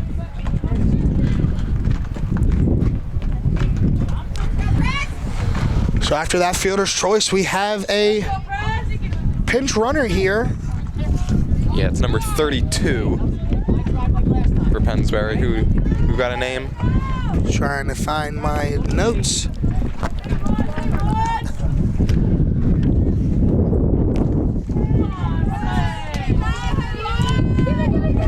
Gus, I believe that's the name you were having a little trouble with earlier today. Yes, it is. Well, Coach McSherry gives us in cursive, but it's like extreme cursive, so I can't tell you the last time I read cursive. I want to say Elementary school was the last time you read cursive, maybe? Yep. So, nonetheless, number 32, pinch running for Lainey Fryband there.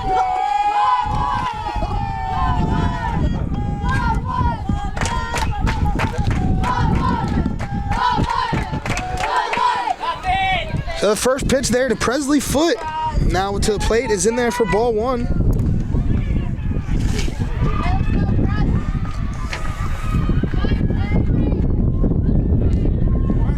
I believe it's clamp. I think we'll go with that. I don't know. What's a cursive S? Cursive F. I don't know. We'll figure it out.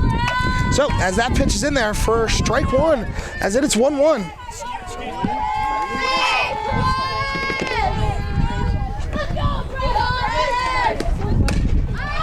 As that ball is skied in the air, a mile-high pop-up as that goes to the second baseman as Presley Foote pops out for the third out of the inning. So able to get another one run after a big, massive slam. We go to the end of the third. 5-2, Pennsbury.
All right, we are back here at McCaffrey's game of the day. As now leading off here in the fourth inning, it's left fielder number 24, Haley Edelman, as she takes that first pitch and hits it to down the left field line for a foul. As we figured out what the cursive name was for that pitch runner, it was Clump. So excuse me, I apologize, but it's hard cursive to read. As that ball is in there for strike two. As Haley Edelman now with the 0-2 count. Well, it appears Freebands kind of found her command back a little bit, going for strikeout number 8 already. We've got time.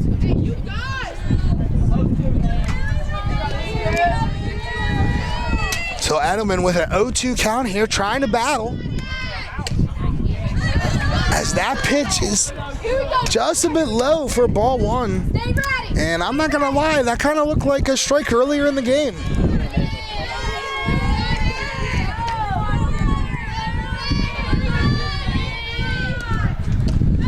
That pitch swung on and missed. Beautiful off-speed pitch by Fryban for the first out of the inning. Yeah, Edelman looking fastball. And again, we talked about it last inning.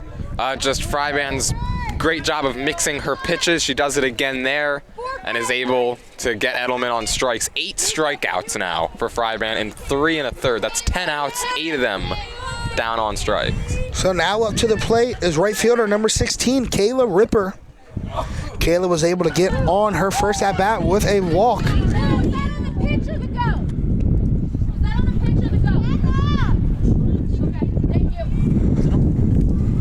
As that first one is in there for a strike, as third base coach is asking if it was automatically a strike or if it was on the swing. Well, I hope it was on the swing, considering the fact that Schubel's glove was on the ground. Yeah.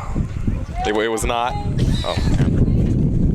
Getting word that it was on the call. That's interesting. As that ball is in there low for ball one. Here we go.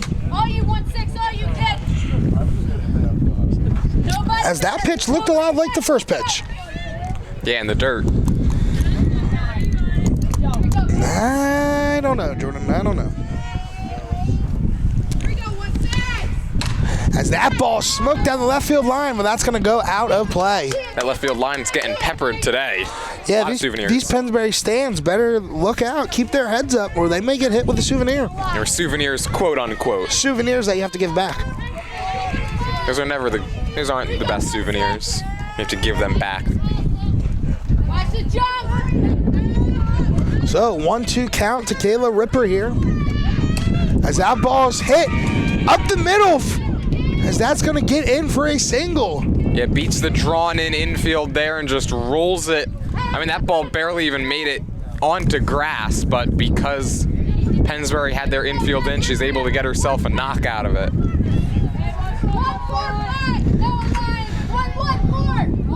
So after that base hit by Ripper, now up to the plate, the leadoff man, pitcher number 2, Olivia Schlinwine.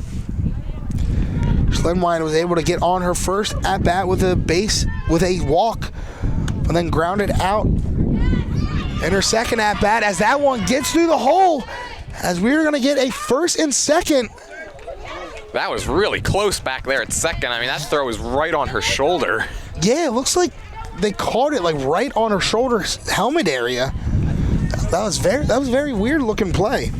But nonetheless, that is a single through the left side. Yeah, and more soft contact, just finding holes in this Pennsbury defense, and now Council Rock North again with a good opportunity to cut into their deficit.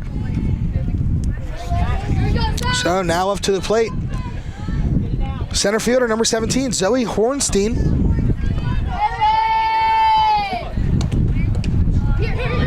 As that ball's in the dirt, as both runners are able to advance. So you have one out with a runner on second and third. 0-3-1.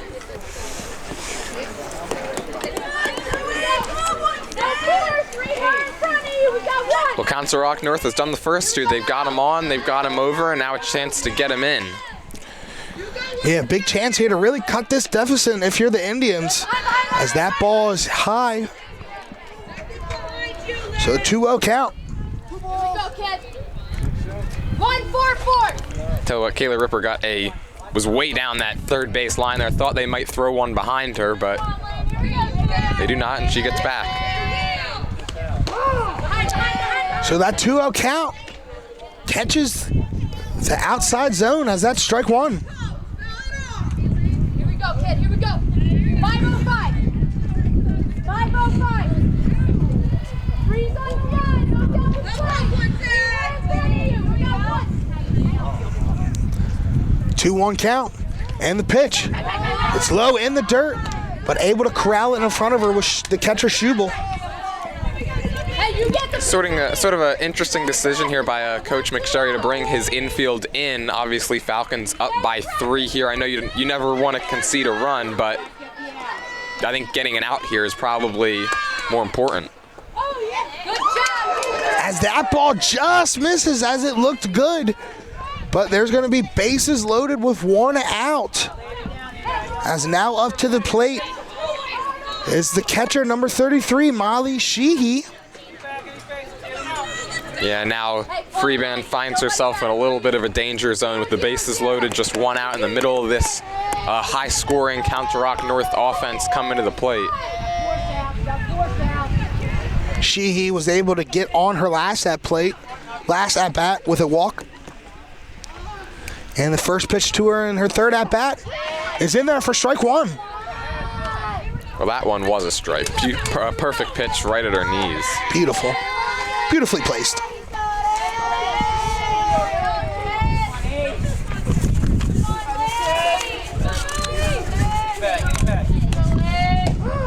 As that pitch is in there for strike two. As it must have just caught the zone low. As the third base coach for the Council Rock North showing her displeasurement on that pitch call. And you've seen it from both sides, though. Yeah, consistently inconsistent, I think is the perfect way to put it. So the 0-2 pitch just missed. I don't know how you don't call that one, but you called the one before that. I really don't. I just really don't. Yeah, and Council Rock North's third base coach kind of talking to us there that I think that just letting us know that we're all kind of in the same boat, all in disagreement with the strike zone. It had to be a makeup call, because that was a better looking pitch than the pitch that he called strike right before it. Tell you what, he's got a lot of makeup calls to go. As that one gets through the hole, as that's going to score two. As that's a big RBI single for Molly Sheehy. Well, another pitch down in the zone that a Council Rock North hitter is able to go down and get another one up the middle. They're just putting great swings on the ball. They've done it all day today. 5-4, and I don't think this scoring's done. That is for sure, Jordan. The bats are going to keep on rolling for both teams. So now to keep the scoring going for the Council Rock North Indians, third baseman number 7, Sierra Klein. Klein struck out her last time swinging, but in a good position to either tie this ball game up or put her team in the lead. As that first pitch is in there for ball 1. Yeah, and Council Rock North had kind of let a couple of good opportunities go by the wayside the previous 2 innings, but this time they've put a little bit of a hurt, and again up on Freeman, and now a chance for a major inning. So the 1-0 pitch in there, catching the zone for strike 1. Stay ready. Right through it. Straight line. Let's go. Here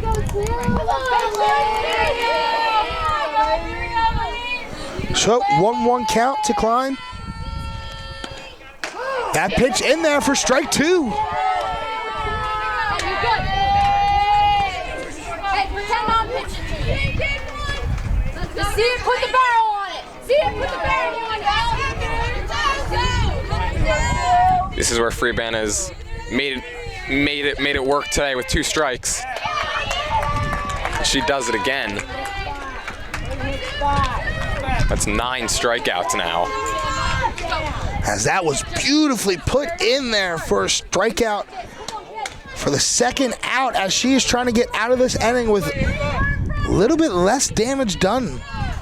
Yeah, huge out there, and now 1 away from getting out of this inning with her team still in front. So now up to the plate, taking that for strike 1 is the DP number 6, Zoe Hardy. Kind of like to see Freeman maybe utilize her off-speed pitches a little bit more here, especially with 2 runs already given up. She was going better when she was kind of mixing her pitches. See one there. So that off-speed pitch swung on, hits the end of the bat. Foul ball. Hit your spot now, hit your spot. So now ahead of the count, 0-2, 2 outs. Looking to try to get out of this inning, still ahead in this game. Your side, Ava. As that pitch just misses low and gets away from the catcher. 90th pitch. As now we have runners in second and third, as this is going to be the 90th pitch upcoming for Lainey Fryban. Has a lot of pitches, 90 through 3 2/3, but she's got a chance to get back in the dugout here. As that ball's low, as that gets away from the catcher, as that is going to tie the ball game up. Well, yet another wild pitch here uncorked by Freeman, second in a row. And Council Rock North has tied this one up, 5-5. Come on now. And that one more would give them the lead. So 2-2 count now to Hardy, as she has a runner on third, trying to give her team a chance to take the lead. As that is swung on and missed for strike 3, but the damage has been done as Council Rock scores 3 and ties this ball game up 5-5. As Pennsbury trying to answer the call here at Pennsbury. We'll take a quick break and come right back here to Pennsbury High School.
All right, so after Council Rock tying this ball game back up at 5, Pennsbury trying to answer the call here in the bottom of the 4th.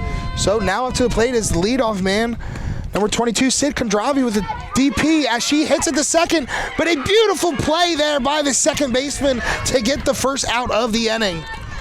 Yeah, able to get down and get dirty for that one, and this is now back-to-back innings where they've been able to get, or where Schlinwine has been able to get the first batter to ground out to second on the first pitch. So now up to the plate for Pennsbury, second baseman number 1, Ava Starlazzi.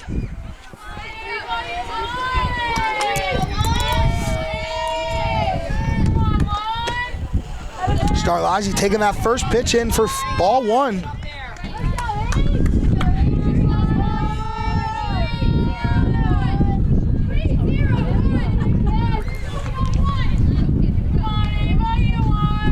So the 1-0 pitch swung on right over the third baseman head, and that's going to be a fair ball as that was just placed in no man's land right there.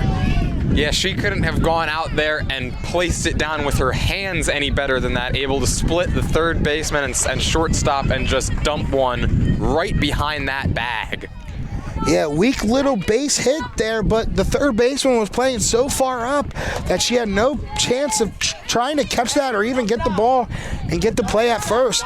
So now up to the plate is third baseman number 16, Sam Robb. Sam was able to give her team the lead last at bat with a base clearing single as Starlazzi swipes the bag.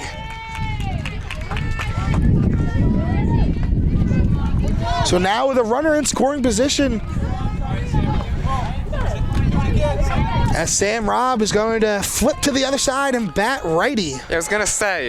Yeah, she's done that a couple times to me this year, Jordan. Don't worry, it wasn't just you. Yeah, her first 2 at bats, I was like, wasn't she batting right-handed? Yep.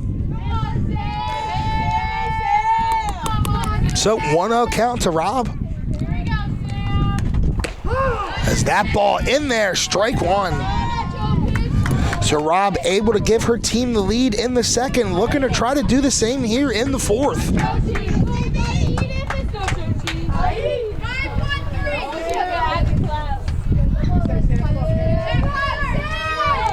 So the 1-1 pitch for Schlinwine. Swung on, popped up.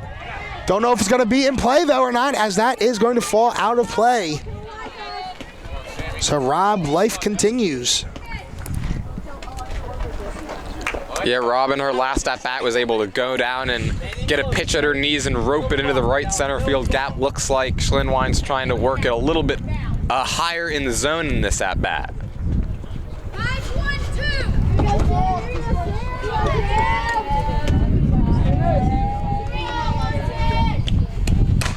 Swung on, smoked, dead center, as that's going to get over the center fielder's head.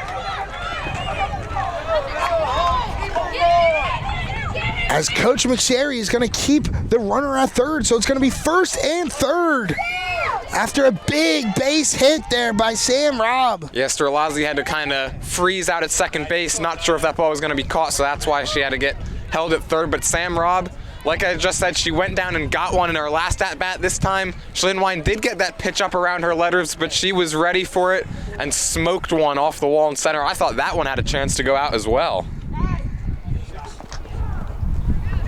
We're going to get another pinch runner here, number 6.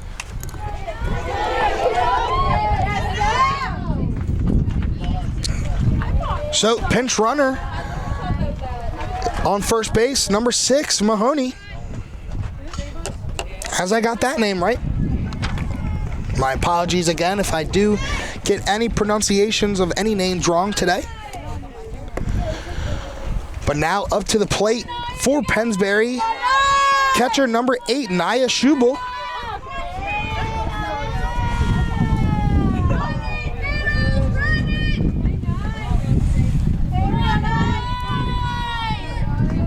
Not quite sure what we're waiting on. Looked like the umpire was kind of over around that Council Rock North dugout. I'm not sure either.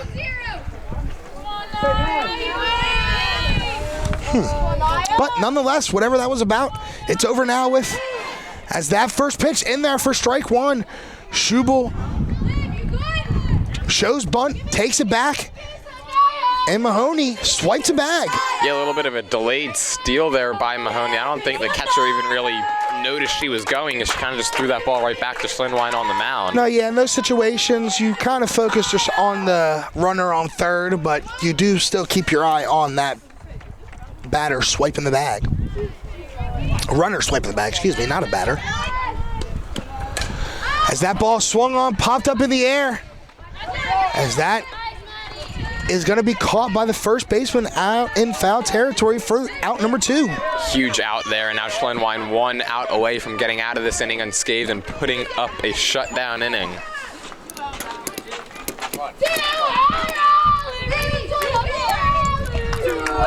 So, now up to the plate for Pennsbury center fielder number 4, Taylor Askey.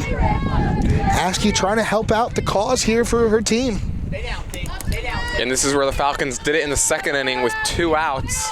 Able to get hits with runners in scoring position. Gonna have to do it again here. As that ball just misses for ball 1. Turn on one, T. Turn on one, kiddo. Take it home.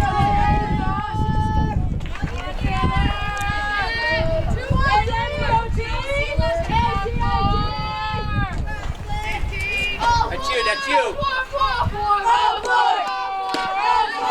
As that pitch swung on and cut for a strike. So 1-1 count now for Askey.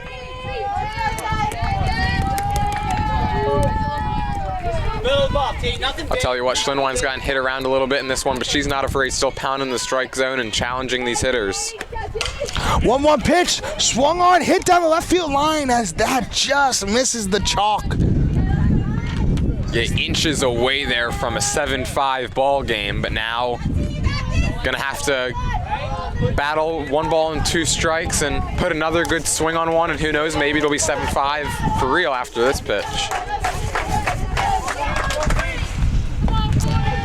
So a 1-2 count, 2 outs to Taylor Askey, but has 2 runners in scoring position. As that swung on, and just a little bloop pop up to the third baseman for the 3rd out of the inning. So stranding 2 runners in scoring position is Pennsbury. As they go down, not scoring anything there in the bottom of the 4th. It's still 5-5. We'll be right back with the top of the 5th.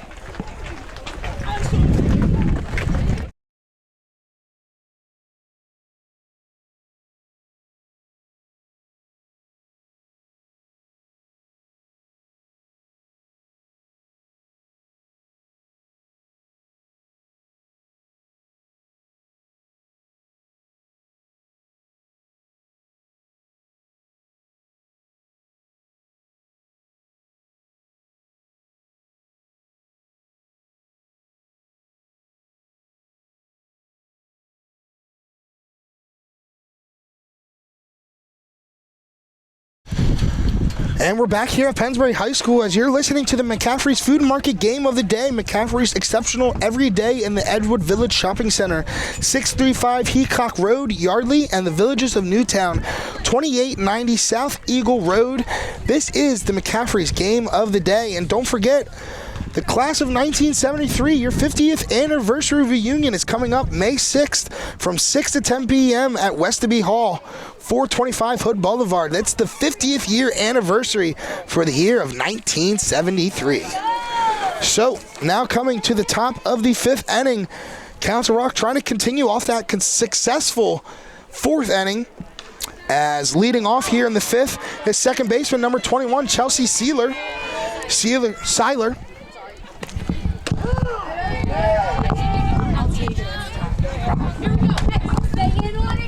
Alrighty, so Seiler striking out her first 2 times. Here we go, Charles.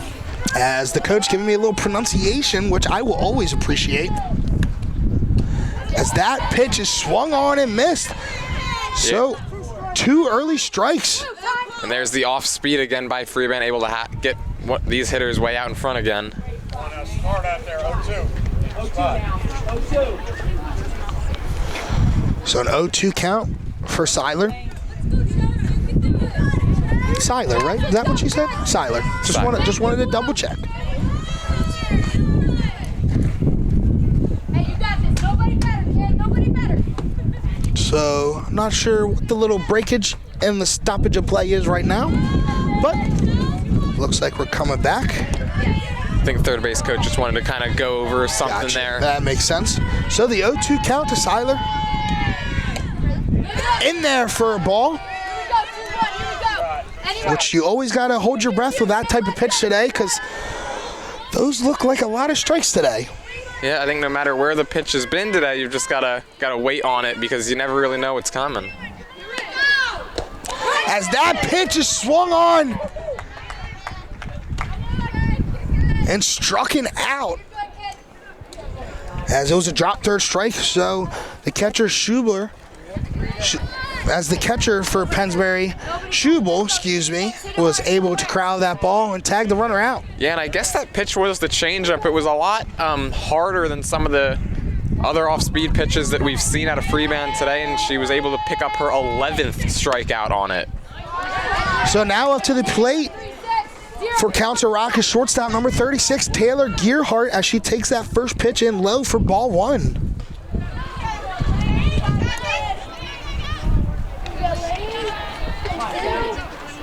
So Freeman gets the pitch call and the motion.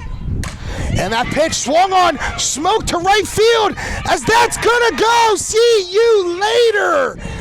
As Council Rock has taken the lead here, 6-5. Well, we had talked about it a little bit earlier. Gus Gearhart leading this team in RBIs. She's done that a lot with just getting singles and doubles, but this time she drives herself home and puts Council Rock North on top. Here we go. You got this. Yeah, and that ball was absolutely smoked to right field, Jordan. As soon as that ball left the bat, you knew it had a chance. Yeah, she did a real good job of backspinning that one. It had quite a bit of carry, and the wind certainly helping, but that ball was definitely tattooed out there to right. So now up to the plate, left fielder number 24, Haley Edelman, as she takes that first pitch in for strike one. And a good catch by one of the fans that's occupying out there in right field as well. I did see that, yeah.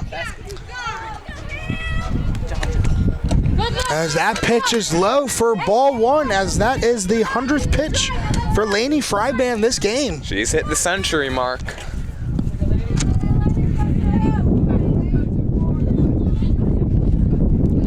Might need some ice on her arm after the game with still quite a bit to go. As that ball swung on and fouled back. So the 1-2 count. You got this, kid. Watch it again. Here we go, Hale. Haley also another 2-strike victim in her first 2 at-bats to Fryban. There have been a lot of strikeout victims in this game. Unfortunately for Freeman, there's also been a lot of action on the base paths around those 11 strikeouts. Walking a lot of players. Here we go. Good job. As that ball is low, as it gets away from Schubel, as I know there's not anybody on, but that has been a lot of pass balls today by Schubel. As somebody who's a former catcher myself, that's something you don't want to see. Yeah, I can imagine it's never, you're never too happy when the pitcher is having trouble with command. That ball swung on, fouled back, and yeah, we've seen it could come back to bite her in the butt. As we saw last inning, 2 pass balls were able to advance both runners up twice, and then a third pass ball was able to score 1. So without those pass balls, maybe it's a 5-5 game instead of a 6-5 game. Yeah, you're definitely looking at a different story. I mean, the command has obviously been what's caused a lot of the trouble, although we've got strikeout number 12 here. That pitch swung on and missed, as that ball was a little low, but a beautiful pitch nonetheless for another strikeout, and the second strikeout of the inning. Yeah, she's now had at least 2 strikeouts in every inning. She's also, though, walked 7. And so, yeah, it's been all or nothing. Her 12th strikeout of the day. And another one on the off-speed pitch.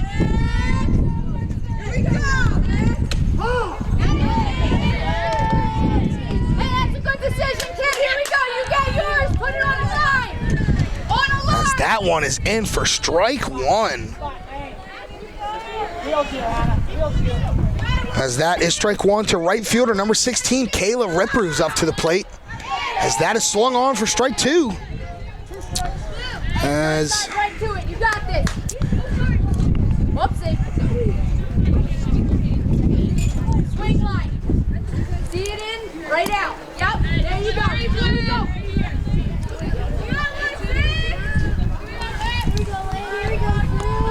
so the 0-2 count to Ripper, 2 outs. Fryband trying to get out of this inning with no more damage done. As that is swung on and missed, strike three. So striking out all 3 outs in the inning, but a big home run by Gearhart puts the Council Rock North Indians taking the lead here in the 5th inning as Pennsbury is looking to bounce back. DiLorenzo's The Berg Pizza, 8919 New Falls Road, Levittown, owned and operated by 3rd-generation family member Tyler DiLorenzo. Tyler uses the exact same recipes that his great-grandparents did back in the 1940s in Trenton's famous Chamberburg section. Try the only original tomato pie or other gourmet pizzas, including their mustard pie, soups, fresh salads, hot sandwiches, and homemade pasta dishes, all served in a very safe, clean environment. Eat in or take out, call 215-943-2605. That's 215-943-2605. DiLorenzo's The Berg Pizza also does catering and all affairs. DiLorenzo's The Berg Pizza in Vermilion Square, 8919 New Falls Road, Levittown, PA. Open Tuesday to Thursday, 11 a.m. to 8:30 p.m. Friday and Saturday till 9. Sundays noon to 8:30 p.m. And we are closed on Mondays. Here we go.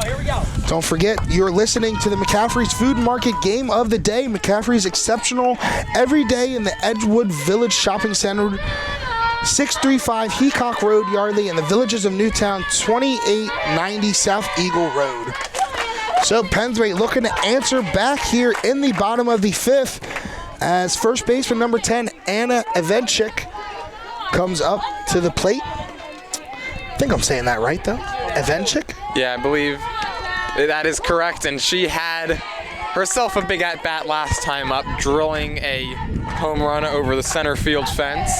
Yeah, so far she is 2 for 2 with a single and a home run. She takes that first pitch in for strike one. As that pitch is low for ball one. I believe the Falcons are able to come back in this one. Anna Evanchik has definitely put herself in prime contention for her to be our DiLorenzo's player of the game.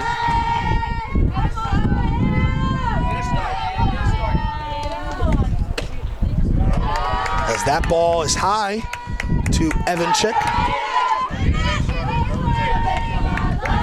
So 2-1 count.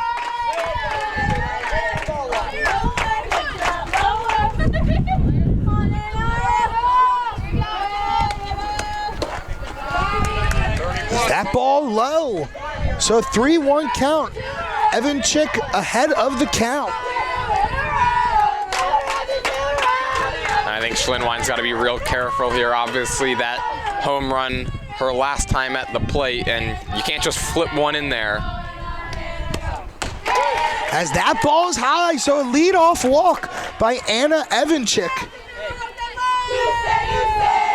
And Pennsbury has a leadoff runner on. So now up to the plate, shortstop number 3, Hannah DeFinis.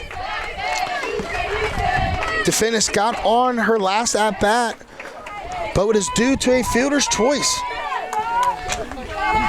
Yeah, and I believe just way too many leadoff walks in this game. I mean, those do always seem to come back to hurt you, and especially when you're trying to pick up a shutdown inning, you never want to walk the leadoff hitter, and it's just happened way too much in this game. So the first pitch to DeFinis fouled up, as that's going to be a hard play, but it's going to be made by the first baseman over there for Council Rock. So 1 pitch, 1 out here in the bottom of the 5th. So now up to the plate, trying to help her own cause, is pitcher number 2, Lainey Fryband. And correct me if I'm wrong, Gus, but I believe on the mound, she struck out 10 consecutive batters. I mean, I know it's at least 9. She's picked up 3 strikeouts in each of the last 3 innings, and a chance here to at least get on base or even more and tie this one up.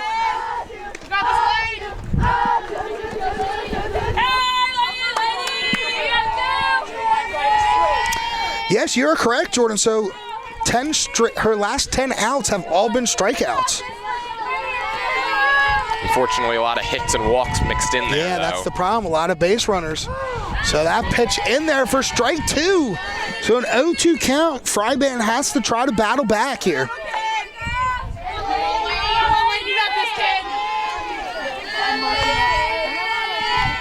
Well, the JV team has joined us behind us here, so it's about to get even louder. The cheers are going to be great. As that ball swung on and fouled out of play, so Laney able to battle here.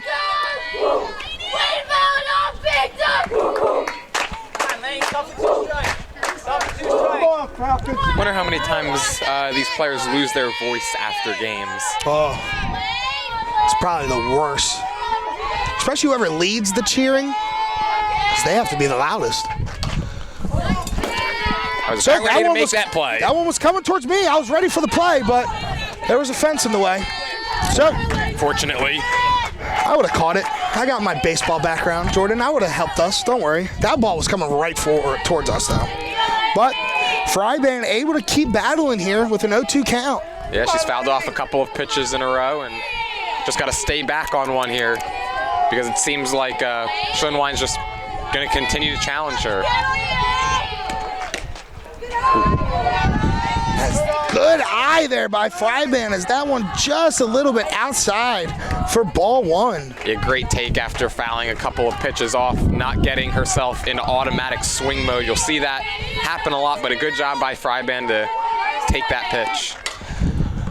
So that ball hit out of play to the left side. As Laney has had a good at-bat. Tell you what, we might have to be careful here. She's now hit one that would be down at our feet, hit one over our heads, so law of averages. You think she's going to hit us, Jordan? I hope not. I hope not either. Get your glove ready, Ben. So Schlinwine gets the pitch call. Fryband ready in her stance. Swung on, fouled back, so she continues to battle. Putting together a real nice at-bat here in a big spot, too.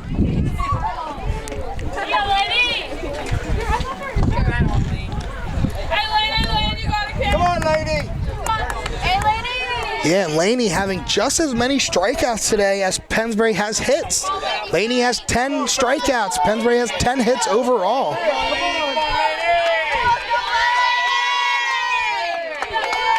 Well, the JV team's certainly making noise behind us. I love it. Come on, lady. Brings the juice as that one is low for ball 2, so the count runs 2-2. The ball birds are back out. Come on, lady. Ball, ball, ball.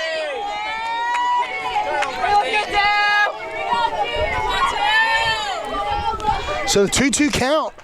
Swung on high, fly ball. As that's going to be a hard play as that falls. As the runner is going to advance. So it's going to be first and second with only one out. As that is a fielding miscue by the Council Rock North Indians. Yeah, Hornstein out there in center field started back on it, took a couple of steps on a back pedal when that ball came off the bat and just was not able to recover. And that could be big there. Now second and first, one out instead of runner on first and 2 outs. So we got a base runner for Laney, number 32, Klump, as we got the name right this time. But you can't really consider that last at-bat error because it didn't really hit anybody's glove, but that's just a big fielding miscue there for Council Rock, a play that should have been made. Yeah, certainly a mistake out there in the field, but like you said, it never really hit anyone, so you got to mark that one down as a single. So now in a big position for her team is left fielder number 11, Presley Foote, as she takes that pitch for strike 1.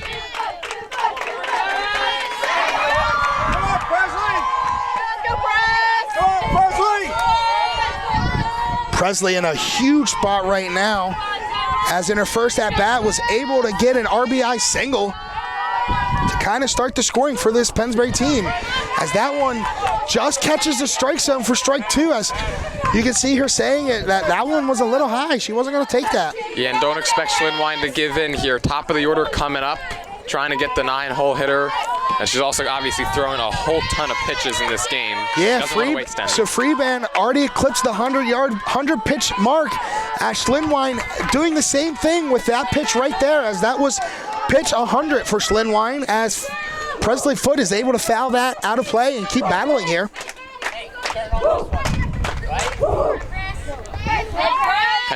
Pennsbury's done a really great job here with 2 strikes, obviously fouling pitches off, but also feels like a lot of their base hits have come with 2 strikes, just staying in the at-bat, battling, and it's paid dividends. So the 0-2 pitch high there gets away from the catcher. So Foote, with 2 runners in scoring position now with only 1 out, can not only give her team a chance for the tie, but give herself a chance to take the lead here. We've got to be into the double digits with wild pitches in this game. You have to be, for both teams combined, and maybe even both teams separately. There's been a lot of pass balls and wild pitches today. So 2-2 count. That is smoked up the middle. 1 run is going to score. Klump is rounding third as both runs come in to score. Huge RBI single by Presley Foote gives her team the lead. Yeah, well, obviously that one was going to at least tie this one up, but Hornstein not having the best inning out there in center. That ball kind of ate her up she kind of knocked it down and played it on the bobble, and she was able to come up with it cleanly. I don't know if they would have sent that second runner, but nonetheless, now 7-6, and this back and forth affair continues. So after that huge 2 RBI single, now up to the plate, leadoff number 22, Sid Kondravi. Sid was able to have 2 singles in her first 2 at-bats, but grounded into a out in her last at-bat. But it looks like there may be a pitching change here for Council Rock, as if that is correct, then Schlinwein, having 102 pitches thrown with a good outing today,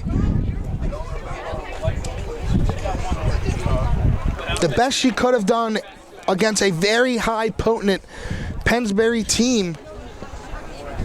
Yeah, and it looks like that new pitcher is going to be Lucy Mills, who she's gone 16 2/3 innings this year. She's 2-0, an ERA of 2.10.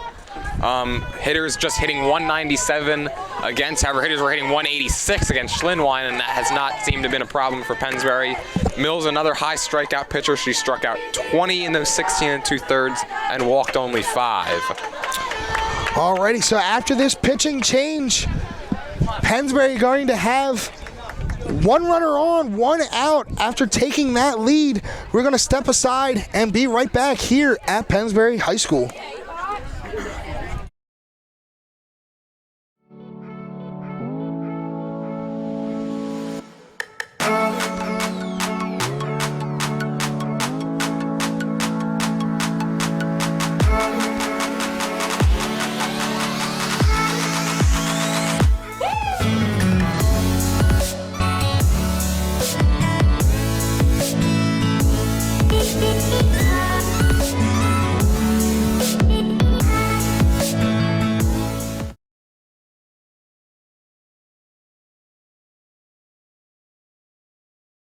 Owned and operated by third-generation family member Tyler DiLorenzo.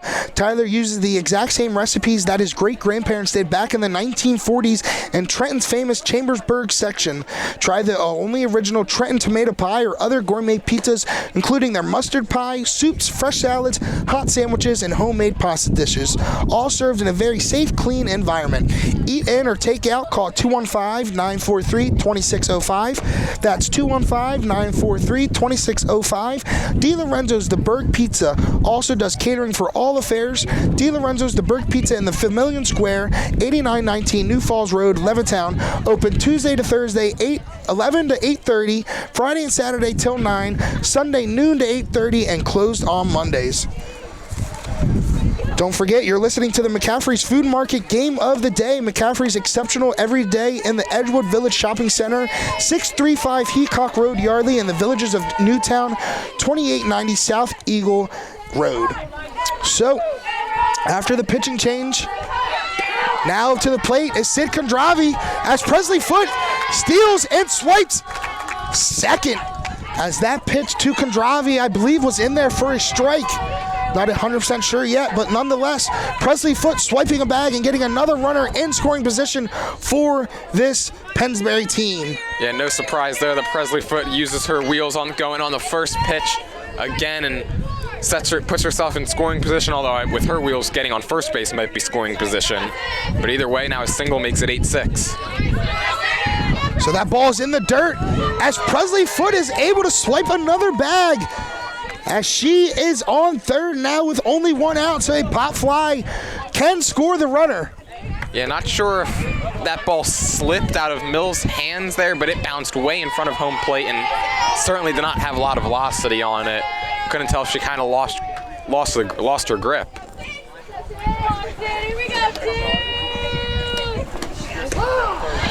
As that pitch in there for a strike. So a 1-2 count.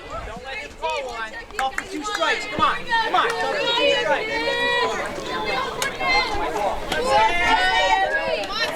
got this,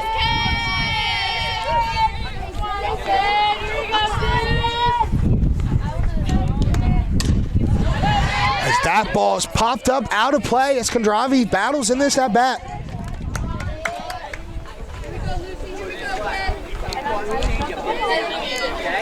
Now a little surprised maybe that Council Rock North is not playing their infield in. I know Foote has a lot of speed, and even with the infield in, it might not matter, but you got to figure down one run here in the fifth time running out a little bit. You want to try to cut down any run at the plate that you can. 1-2 pitch in there for ball two. So Kondravi able to keep battling here.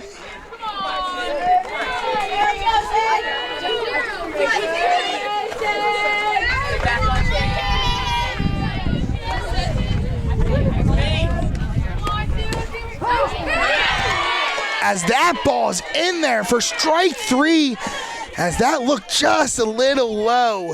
Yeah, I mean, it's been a strike today, I understand, and a lot of times all you ask out of umpires is consistency, but...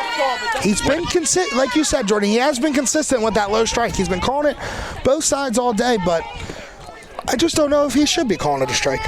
Yeah, I mean, obviously, the main thing you ask for is the umpire maybe to, stay in the zone a little bit more, but...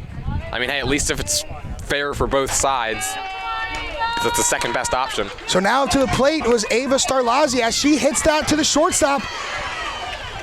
As that is the third out of the inning, but Pennsbury able to do the damage already, scoring two in that inning and taking the lead 7-6 as Pennsbury trying to secure this win with the lead here as we will come back to the top of the sixth inning.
All right, back here at the top of the sixth. Council Rock is ready as that's Liv Schlinwine able to get a base hit, a leadoff base hit here in the top of the sixth. Well, obviously, Schlinwine no longer helping her own cause as she's been lifted on the mound, but staying in the game to bat. And now another chance for Council Rock North with the leadoff man on base. Down just 1 run. Yeah, now up to the plate is center fielder number 17, Zoe Hornstein.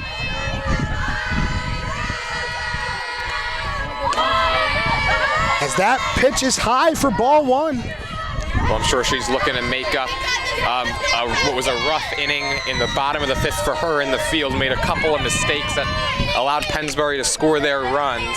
And I'm sure she'd like nothing more than to get on base here or tie this ball game back up. Is that ball high for ball 2? Tell you what, Council Rock North's dugout now trying to match the energy of this Pennsbury side.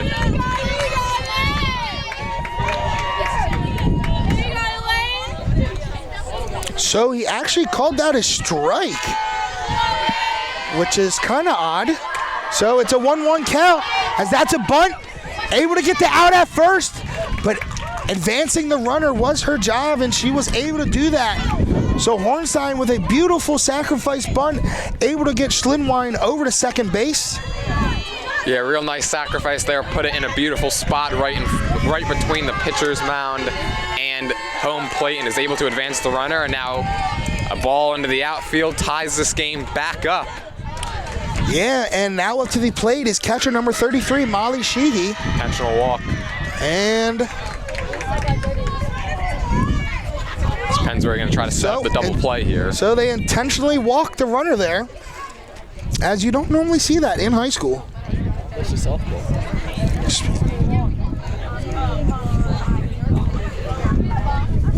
So that's an interesting choice here for the Pennsbury Falcons, putting 2 runners on with only 1 out here in the top of the 6th. And it looks like Council Rock North is going to send a pinch runner out there, number 18. And that would be freshman Alexa Pickle or Pickle. Let's go Pickle. Go Pickle. Pickle's not something you want in softball, so we'll go Pickle. I agree nonetheless, with that. Pinch runner there on first, so you have a runner on first and second, only 1 out. And now stepping up to the plate is third baseman number 7, Sierra Klein. Sierra striking out her last 2 times up to the plate, but her first at-bat was able to draw a single. What was that, Gus? I couldn't hear you. As that ball is hit to the right side, but it's going to go out of play for strike 1. Yeah, you can hear the Pennsbury faithful and the Pennsbury JV team rooting on their team right now, trying to show their support and try to bring encouragement to try to get them out of this inning.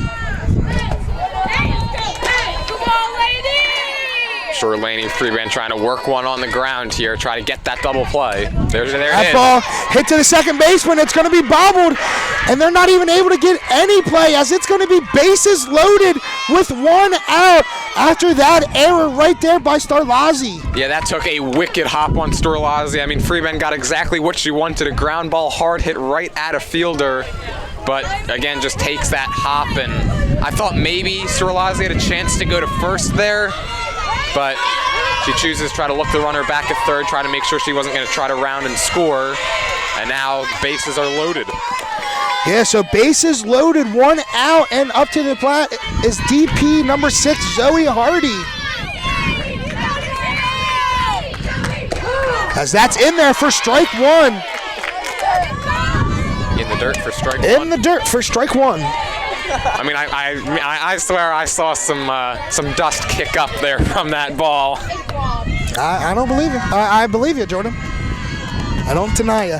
As that ball smoked, as that play is going to be made at home, as just missing the double play, as they are able to send the runner from second all the way home after they make the play at home. They try to get this third out at first, and coming around to score for the tying run was the pinch runner there. Yeah, that's one where if you're Nia Schubel behind home plate, you've just got to be happy you got the 1 out at home and don't try to do too much. The throw to first there, I mean, she had no chance to get the runner, and it ends up costing her, and costing the Falcons now 7-7. We got another pinch runner here, Yeah, number 5. and that's really, really good base running for Council Rock North to tie this game. Looks like the pinch runner is freshman Ellie Bond. So 2 outs. Runner on first and third. But Council Rock's able to tie this game up. And this one has been a fun one, Jordan. This has been exhilarating. Yeah, back and forth we go, and a major chance here for Chelsea Seiler. Yeah, so up to the plate, second baseman, number 21, Chelsea Seiler. In there for strike 1 as it hits the dirt. I mean, you're getting the calls down there. If I'm free man, I'm just continuing to work that low strike call. And I understand calling a low strike, but you got to understand when too low is too low, and a lot of these pitches are ending up in the dirt. Yeah, the dirt is too low. So the 0-1 pitch swung on into right as Council Rock is going to take the lead 8-7 from an RBI single by Chelsea Seiler. Well, Seiler was thinking right along with us. She went down and got that pitch, put a good swing, able to knock it into right field, not trying to do too much, just, again, taking what the pitcher gives you. You don't need a home run every time. You don't need to pull the ball every time. When you can dump one over the second baseman's head for an RBI, it's always a beautiful thing. So back and forth this game goes. As now to the plate is shortstop number 36, Taylor Gearhart, as she takes that first pitch in for ball 1. Yeah, Gearhart, again, obviously the leader on this team in RBIs, homered her last time up, and she's got a chance to give Council Rock North a little bit of separation here with just an inning and a half to play. So the 1-0 pitch swung on and fouled away by Gearhart. She took quite a rip at that one.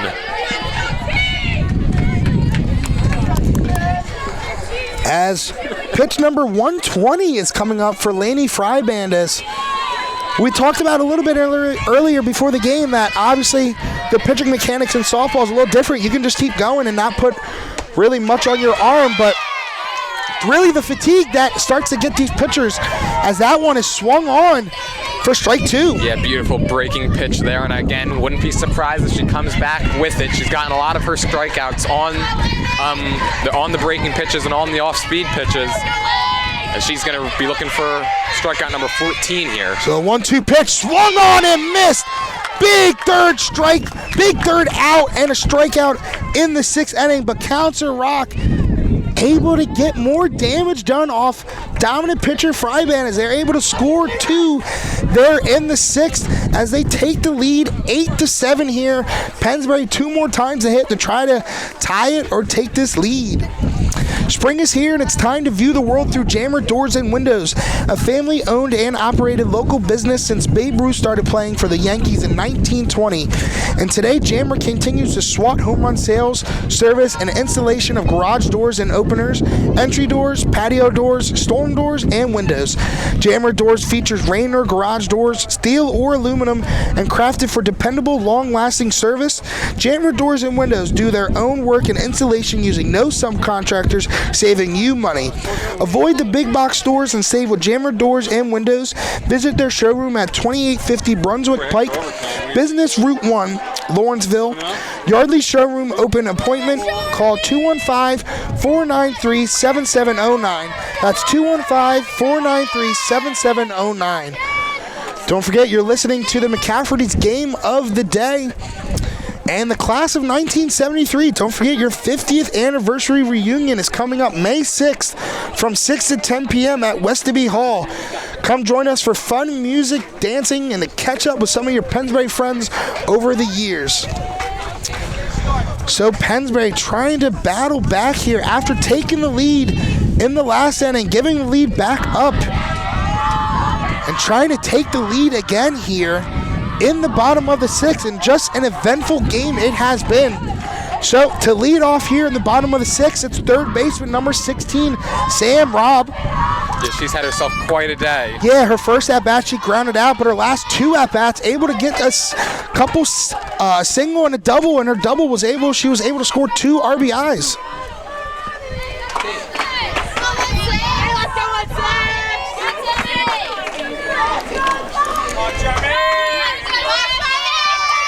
So the way this game's going, Jordan, it looks like it could come down to the very last pitch.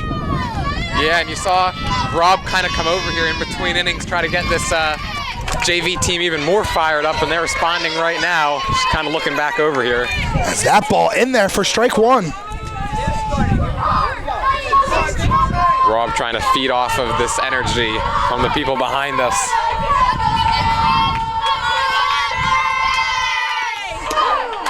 As that's in there for strike two. As that looks low.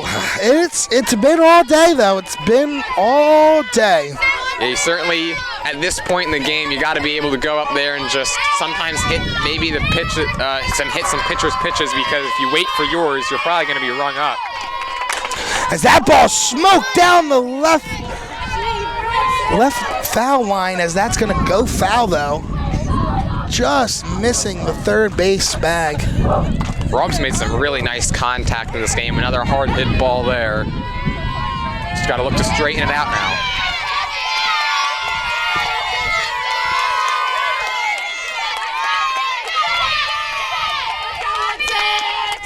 So the 0-2 count in there, down low. Saw dirt kick up, so didn't know if it was going to be a strike. Yep, even that has been questionable today. It's been kind of bad, Jordan. It's been kind of bad. I'm not one, like I said, to really complain too much if they stay consistent, but it's not good when you're consistently bad. As that ball smoked into the gap, as that's going to be two, as this is going to be a big lead-off double to start the bottom of the sixth, as Sam Robb in there for her second double of the game. Well, what do you know? More two-strike hitting for these Lady Falcons.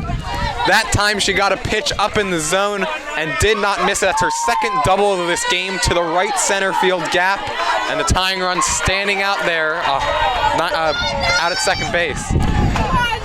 So after that big leadoff double, now up to the plate is catcher number 8, Naya Schubel. Naya hasn't gotten on yet this game, as that one's dropped down as a beautiful bunt, as they're going to get the out at first by Council Rock. But the job was done perfectly as Sam Robb advances to third. Yeah, again, perfectly placed there, just looking to move that runner up, and now the tying run stands on third with less than 2 outs, and Pennsbury's done a fantastic job of hitting with runners in scoring position today and taking advantage of opportunities. So now up to the plate is center fielder number 4, Taylor Askey. Askey, just like the last batter, Schubel, has yet to get on the base, but in a big spot right now for her team, as that first pitch is in there for ball one.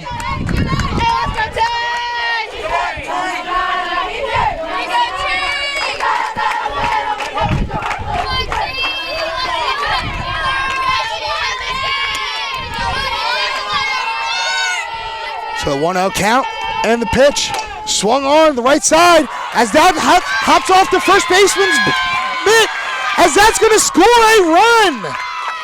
And this ball game is tied as Taylor Askey is able to score the run in.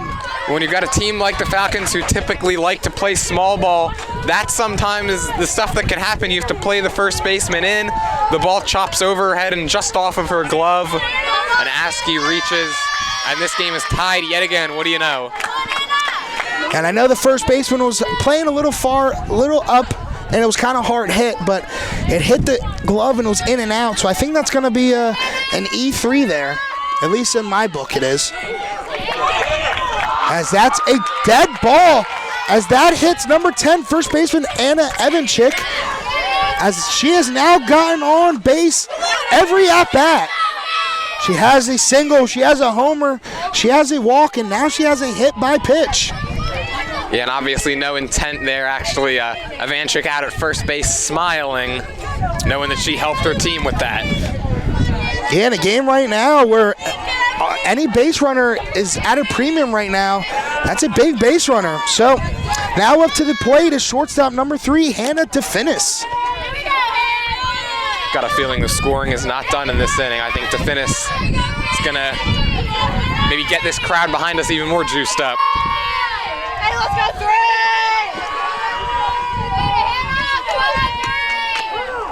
As that first pitch is in there for strike 1 to DeFinis.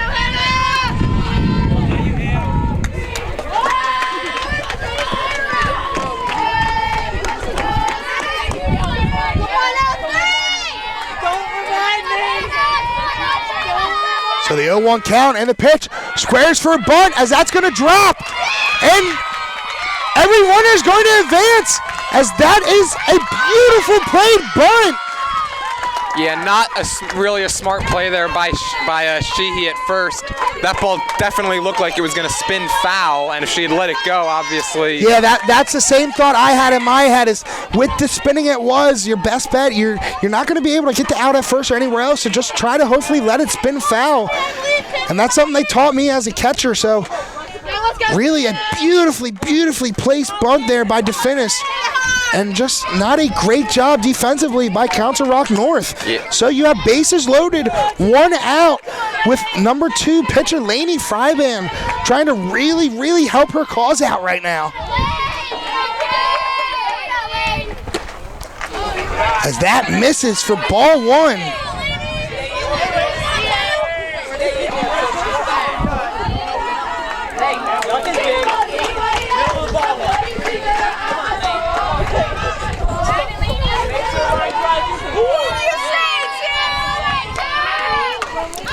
So that pitch popped up. And easy play there by the third baseman for the second out in the inning.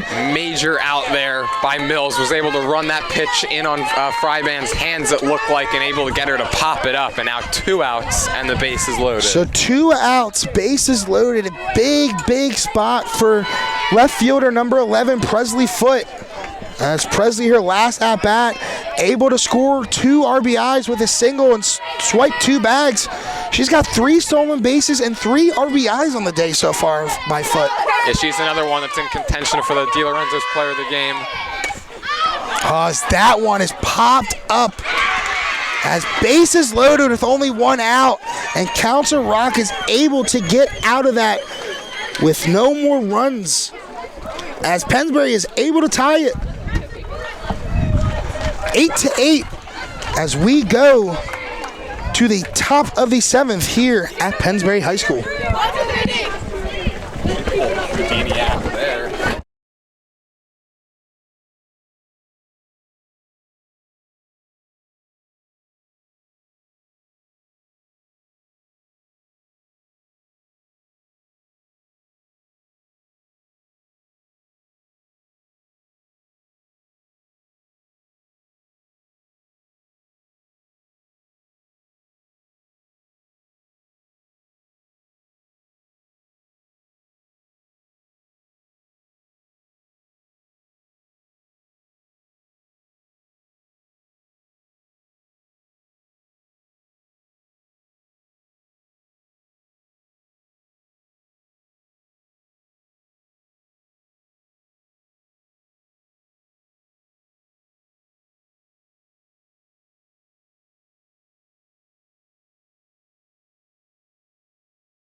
So top of the 7th here.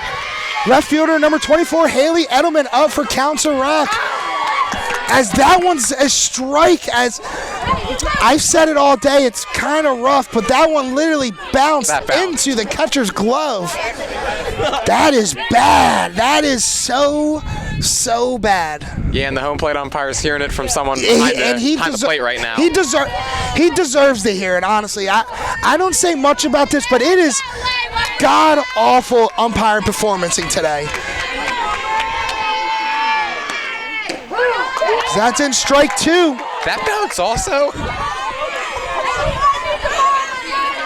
If you're Pennsbury, you're going to take it right now, but that is infuriating if I was Council Rock North. Yeah, and Council Rock North third base coach certainly not liking this zone. I would be furious too at this point. Yo, if she bounces it on the plate, just smack it straight down. Get another pitch. You have to.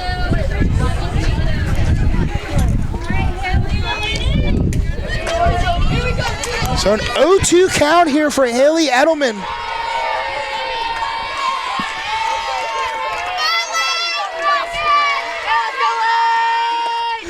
Swung on, strike 3. Oh, excuse me. It was hit. I did not see it. My bad. That is swung on and hit and grounded out for an easy first out. And again, it's something you have to do. I'm not sure if our mics could pick it up, but the third base coach here basically just telling her player that anything low to swing at, and because it's probably going to be called a strike. And obviously, if this zone had been maybe a bit higher up today, that would have been an easy take.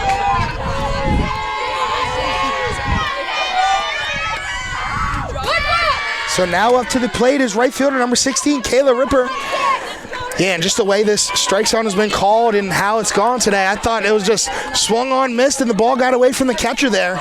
Yeah, and obviously you never want to have the main storyline of a game be the umpiring, especially when it's 8-8 here in the 7th, but that's kind of been the way this has gone. So that ball's low for ball 2. You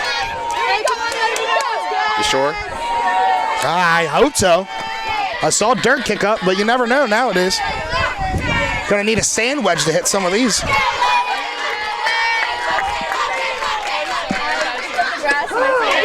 In there, strike 1. So 2-1 count to Kayla Ripper here. Let's go, 1-6.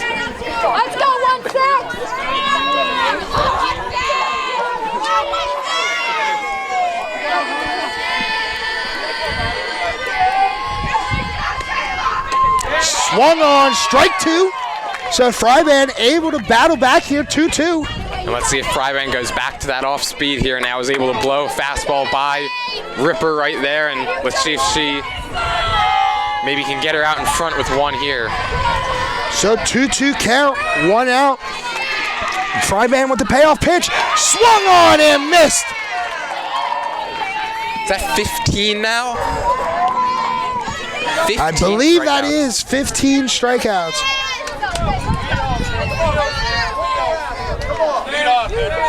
Yes, 15 strikeouts on the day by Fryban.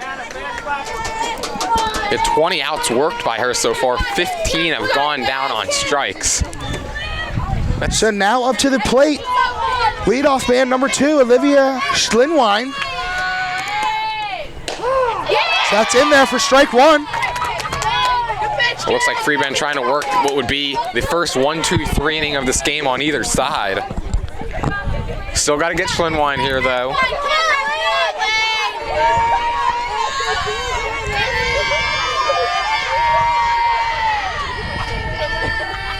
The 0-1 pitch.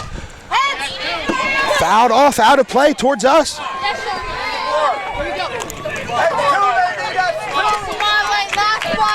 So now an 0-2 count, 2 outs. Lainey Fryban looking at one of her best innings of the day so far, right when this team needs it in the top of the 7th. Yeah, she's definitely been shaky all day, but she's come up in big spots earlier in this game and trying to come up big here once again.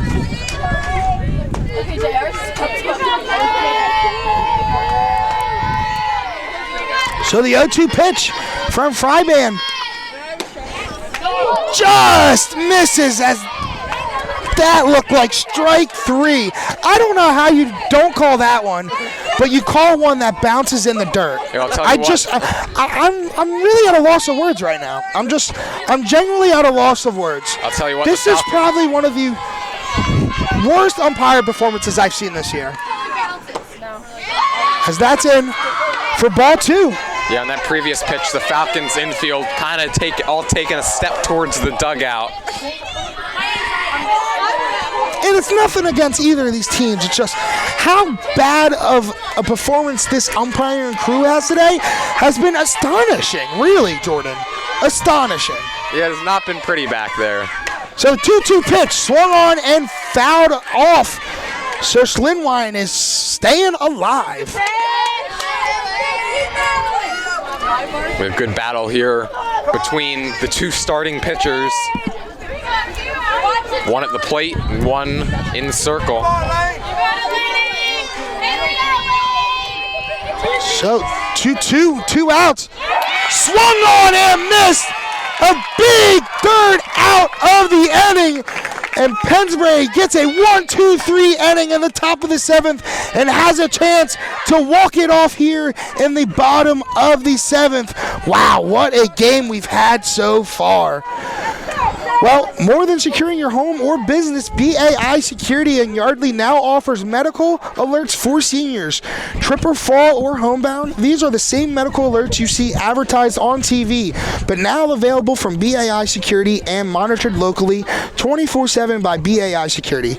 BAI Security also offers fire extinguisher sales, maintenance and inspection on fire extinguishers for complete security, including wireless security systems, remote systems, fire alarm systems, carbon monoxide systems, and now medical alert systems. Call BAI Security in Lower Bucks at 215-493-1414. That's 215-493-1414, or visit BAInow.com. That's BAInow.com. Well, we are in for a landing, boys. This is going to be an interesting one. Let's go. Get it started. Yeah, Pennsbury coming off of a walk-off win over Plymouth Whitemarsh a couple of days ago. Or I'm sorry, not a walk-off win, but an extra inning win. And now looking for a walk-off win here today. Come on, pal.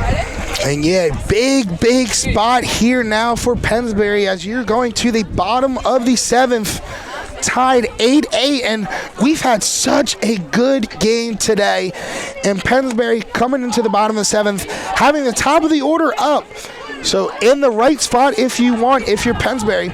So leading off here at the bottom of the 7th is 22, Sid Kondravi. Pennsbury has done a great job this game of getting the leadoff batters on. Going to look to do the same here. Kondravi, of course, the leadoff hitter. As that first pitch to Kondravi is fouled off down the third base line.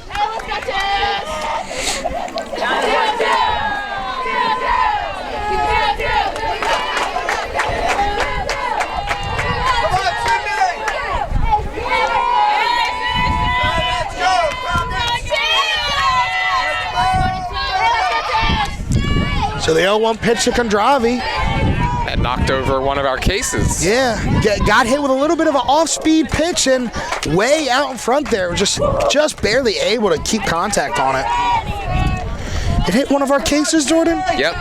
Dang it. Hopefully nothing's broken. No, case went down a Warrior, though. I'll send an invoice to Pennsbury, don't worry. So the 0-2 count to Kondravi. So that's in there for ball one. But somewhat today, that could have been a strike. Yeah, you gotta wait for what the umpire calls today. I'm still just baffled over some of these calls.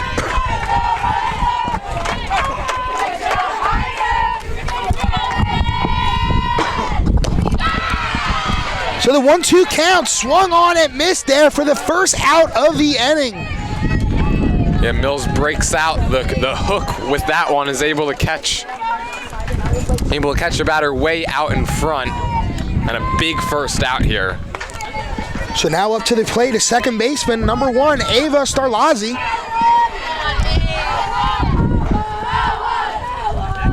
Ava's had a good day. She's gone 3 for 4 so far up at the plate.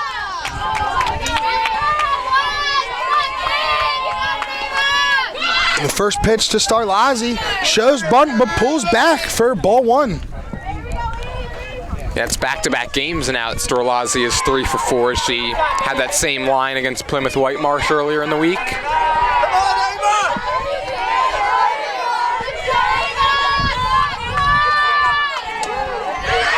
As that's in there for strike one.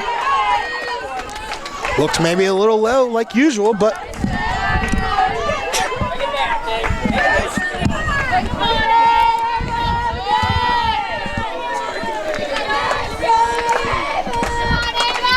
so the 1-1 pitch to Starlazzi. Shows bunt, but pulls back for ball two. Yeah, Starlazzi just trying to get on base any way she can, trying to use that great speed that she has to set this one up for the middle of the lineup to perhaps walk this thing off.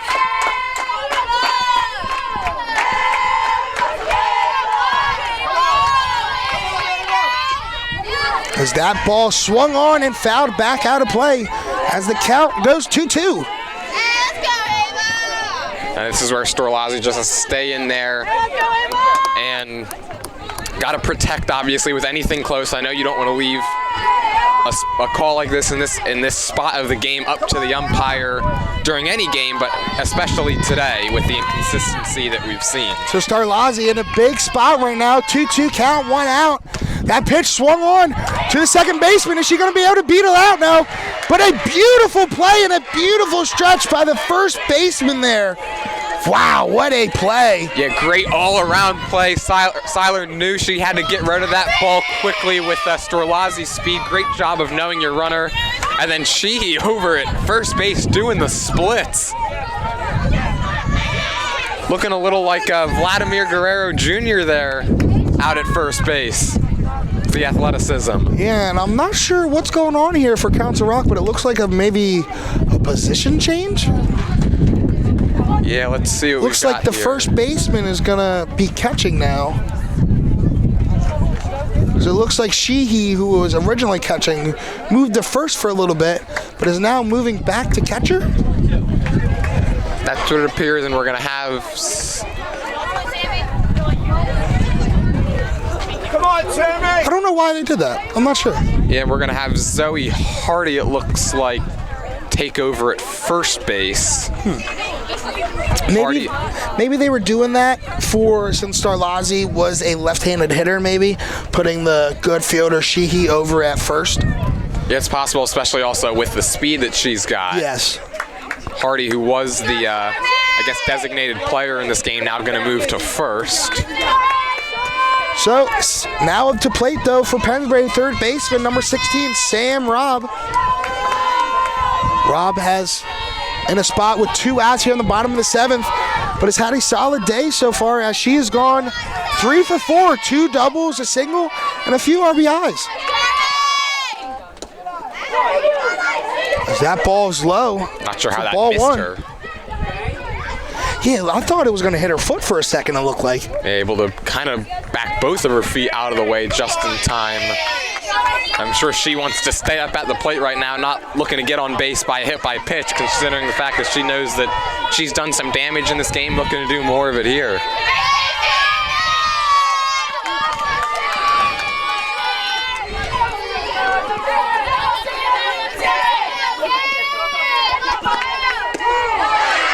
All right, the 1-0 pitch to Robb in there for strike 1.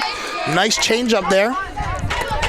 Robb's had some great at-bats, too. I believe all of her hits have come with 2 strikes. She's just been able to, and she's hit everything, anything low, high.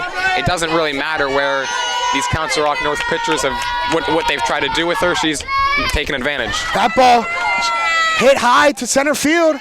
Center fielder comes on and makes the play, as that is out number 3 here in the bottom of the 7th. So we are going to extras. This game is still tied 8-8 here as we get free softball. As we're going to take a quick break and get back here and get started for some extra innings.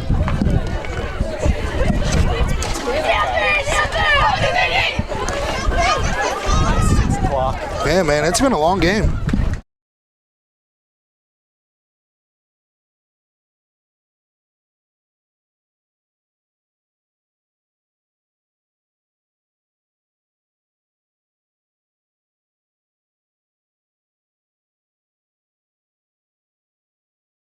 Free joint pain seminar. Details at stmaryhealthcare.org/joint seminar. It's your health. Expect more.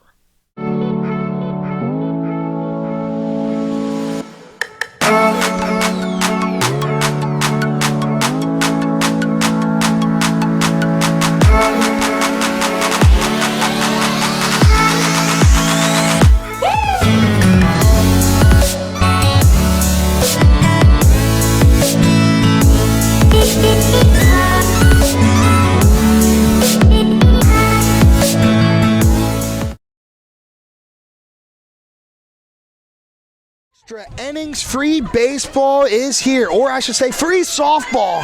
So we go to the top of the 8th. Center fielder number 17, Zoe Hornstein, is now up to the plate as she takes that first one in for strike 1. As one thing we talked about in our quick little break, Freeman now, that was her 137th thrown pitch. Wow, that is amazing. You don't see that in the major leagues, let alone high school. Oh, what a play. That ball smoked down the third base line, but a great play there by Sam Robb to get the first out of the inning. Right place, right time. We've seen that happen a few times in this game here for Pennsbury. And Sam Robb able to make the put out and get the first out here of extras.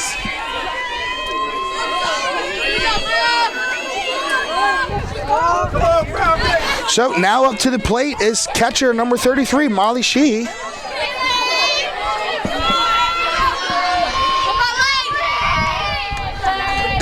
As that first pitch is in there for strike one. Tell you what, Freeband looks locked in out there on the mound. It's obviously been a tough day in the circle for both of these teams, but Freeband was able to work the 1-2-3 inning last time, gets the quick out here, and now just pounding the zone.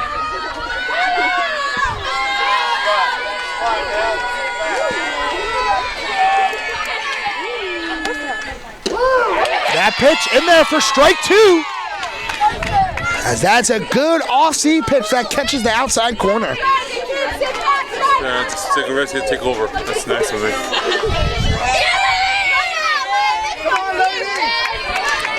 So 0-2 count here. Laney trying to have another effective inning like she did last inning. As that's hit, fouled off, out of play. As Sheehy battles. Yeah, way to make contact with there, Sheehy. She was out in front, was able to just get bat on ball and stays alive. Nothing she can throw that you can't put a barrel on. Let's go. Got a feeling that Freeband's going to come right back with that one, as she did have Sheehy well out in front of that off-speed pitch. So the 0-2 pitch from Freiband and the payoff pitch. In there, strike three, got her looking. Well, she comes back with the heat and is able to pick up strikeout number 17 on the day. Great job, Wayne. Here we go, Sierra. And now all of a sudden she's in a little bit of a groove out there on the mound, retiring the last 6 batters that she's faced. Come on, lady! And her 16th strikeout of the day by Freiband. So now to the plate is third baseman number 7, Sierra Klein. As that first pitch is swung on and fouled back for strike number 1.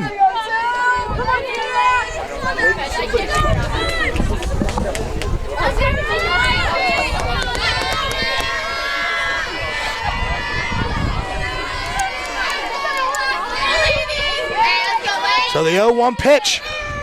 Swung on, fouled back. So Freiband with 2 quick strikes.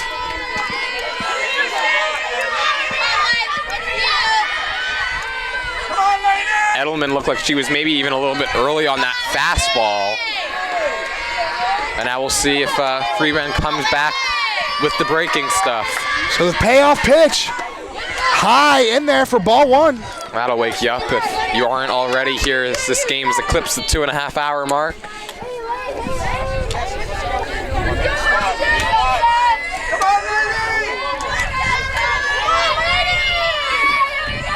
So the payoff pitch from Freiband, swung on, grounded to Robb, as she makes a beautiful play for the third out of the inning. Back-to-back 1-2-3 innings worked by Freeband when her team has needed it most, and the Falcons will get another chance to walk it off.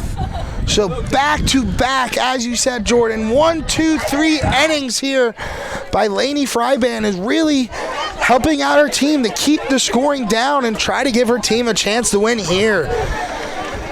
Don't forget, class of 1973, it is the 50th reunion for you guys on May 6th from 6 to 10 p.m. That is, the location is at Westerby Hall, 425 Hood Boulevard at Fairless Hills, PA.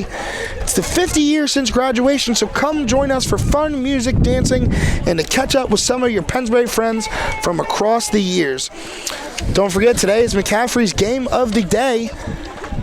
McCaffrey's exceptional every day in the Edgewood Village Shopping Center, 635 Heacock Road, Yardley, and the Villages of Newtown, 2890 South Eagle Road. The Chambersburg. McCaffrey's Food Market Game of the Day. Pennsbury going to send the middle of their lineup here, 4, 5, and 6. That is Schubel, Askey, and Ivanchik. They, like pretty much all of their other teammates, have had good days up at the plate. And this is part of your lineup that you're looking to supply power, get some power from, and try to end this thing right here. Yeah, and there's nothing like extra innings, baseball or softball. It just gets real intense and real high energy. And the Falcons have been a part of a back-to-back now extra inning games here. As they took one from Plymouth Whitemarsh in their previous timeout. And they're this time looking to do it in front of the home fans that have been fantastic here behind us. That is right, Jordan. So leading off for the Pennsbury Falcons, it is catcher number 8, Nia Schubel. As that ball's fouled up, I think it's going to stay in play, as that is a quick first out in the 8th inning. Yeah, great play there behind the plate, off with the mask, did everything right and made the play. And now we're going to have Taylor Askey come up to try to get the Falcons back in the hit column. Yeah, so now up to the plate is center fielder number 4, Taylor Askey. Askey was able to get on her last at bat after an error by the third baseman.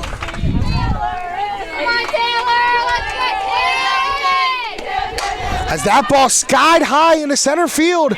Playable though for the center fielder, as that is a quick second out here in the bottom of the 8th. Yeah, 2 pitches, 2 outs. Mills working very efficiently here in the 8th. So now up to the plate is first baseman number 10, Anna Ivanchik. Anna has gotten on all 4 plate appearances. She has a home run, a single, a base on balls, and a hit by pitch.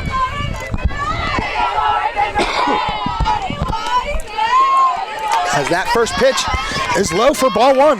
Kind of rolled that one in there. Clearly a ball even today.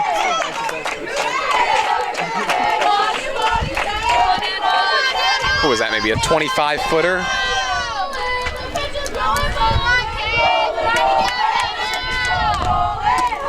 So the 1-0 pitch is high in there to Ivanchik. So 2-0 is the count. And this is where if you're Ivanchik, you got to pick a pitch, and pick a spot. If it's not there, you don't swing, but if it is, you take a good rip at it. As that ball is low, as the count runs 3-0 now.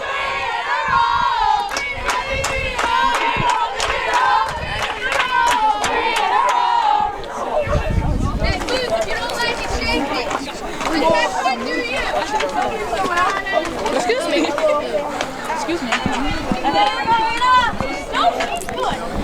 So a big spot here for Ivanchik. She has a 3-0 count, 2 outs in the bottom of the 8th.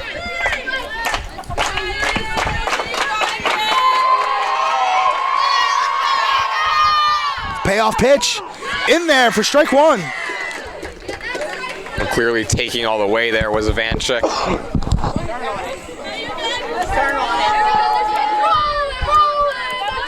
And at 3-1, I think you have to kind of have that same approach you did, 2 balls, no strikes. Pick a pitch and spot. And if it's not there, you let it go by. If it is there, try to have a loud noise. So that ball tipped into the dirt and fouled off, so the count runs full. So full count, 2 outs here in the bottom of the 8th. And this could possibly be back-to-back 1, 2, 3 innings for both teams here, if Council Rock is able to get Ivanchik out. Yeah, we'll say definitely did not see this coming. A major turnaround by both pitchers in the circle. As that ball is hit to the first baseman, but played beautifully, as that is a 1, 2, 3 inning by Council Rock North. As we are going to the top of the 9th. We get a full MLB game here today at Pennsbury High School. We're going to take a quick break and be right back for the top of the 9th.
All right, here in the top of the 9th. So now up to the plate is number 6, the DP, Zoe Hardy. Zoe was able to get on her last at-bat due to a fielder's choice. As that one skied over Freeman, it's going to be a close play. That's a beautiful scoop there, though, by Ivanchik.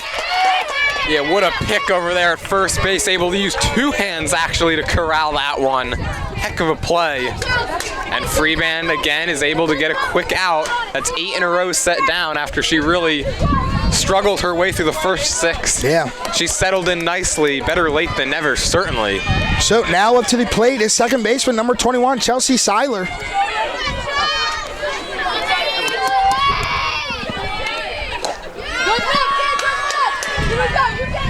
Chelsea, her last at-bat, was able to score the 8th run for this team. At the time was a 1-run lead, but Pennsbury was able to tie it there. As that first pitch was in for ball 1.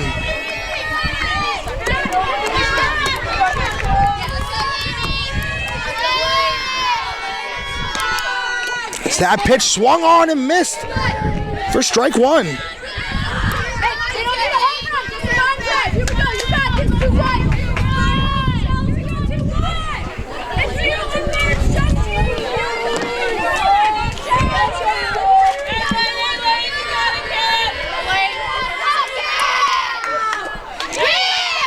So that 1-1 pitch in the dirt, but swung on and cut for strike 2. Yeah, nasty pitch. As a hitter, you read fastball there all the way up until you go to take the swing. Then it breaks off into the dirt on you. So this next pitch for Freeman is going to be the 150th pitch. As that swung on and fouled off. Ooh, just barely tipped there to stay alive is Seiler. Yeah, she got maybe a lace of that ball. So the 1-2 count.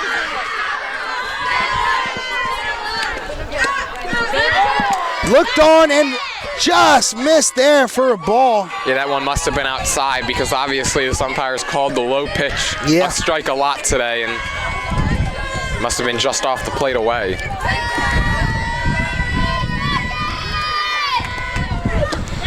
Swung on and missed there. A big strikeout by Fryban to get the second out here in the top of the 9th. I mean, she's just overmatching these hitters right now. I mean, if you're Pennsbury, I mean, where had this been the entire game? I mean, getting it in the biggest spots for sure, though, is Lainey Fryban. That's what, 17 strikeouts, 18 strikeouts? Yeah, I think 17. But now up to the plate for Counter Rock is shortstop number 36, Taylor Gearhart.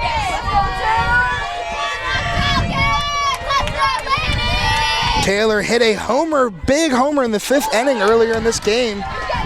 As that one is in for ball number 1. Just a bit off the plate away again. Here we go, T. Here we go, kids.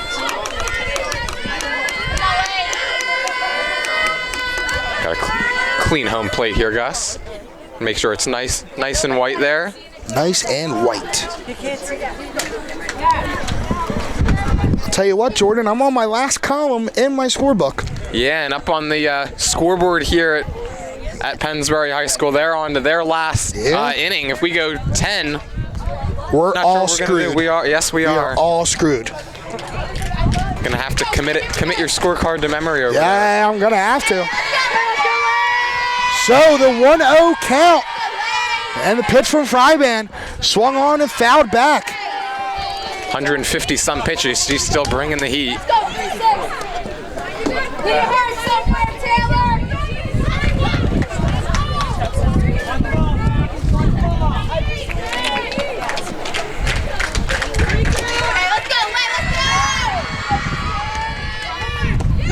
That ball's in low for ball number 2. Straight at the ball, kid, straight at it. Let's go, Tate.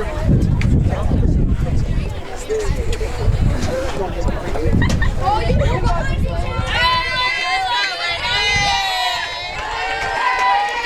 So the 2-1 pitch from Fryban swung on and missed. Strike 2. As she has her in a beautiful count right now, 2-2. Yeah, Fryban smiling out there on the mound. Knows she was able to fool Gearhart with that one. Come on, Falcons! Huge pitch here, obviously. Council Rock North is looking to be the first team to knock off the Falcons. 2-2 pitch swung on and fouled out of play as Gearhart stays alive.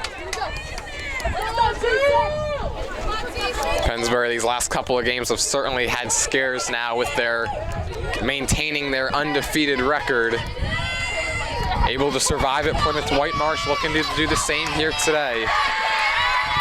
So 2-2 count, swung on, grounded to shortstop as that's going to be bobbled as she's going to get in there. Safe before the throw as that is bobbled and not able to make the play, was handed to Finnis. Yeah, not sure if DeFinnis would have. I mean, it probably would have been a close play over at first if she was able to come up with it cleanly, but just able to knock it down and keeps this inning alive. And now Council Rock North just needs to gap one, and they could take the lead back. So now up to the plate is left fielder number 24, Haley Edelman. Haley in a spot to try to take the lead for her team. That swung on and fouled for the first strike of the at-bat. She took that one out of Strubal's mitt there. As the sun starts to set, the chilliness comes to more and more. So the 0-1 count to Edelman. In there, low for a ball. Yeah, we've hit now 2 hours and 50 minutes on this one. You know what this game needs, Gus? A pitch clock. That wouldn't be a bad idea, honestly.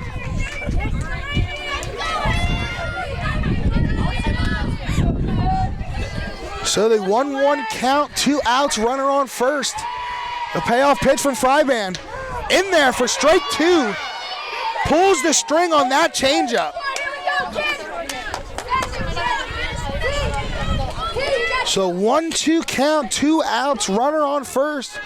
Fryban trying to get out of this 9th inning unscathed. Yeah, huge pitch coming up here. Does she go with the heat or does she try to break one off? As she breaks one off, but it is fouled back out of play as Edelman stays alive. Way to make contact there by Edelman. Got that one way off the end of the bat, but is able to get a piece of it and give herself another chance here.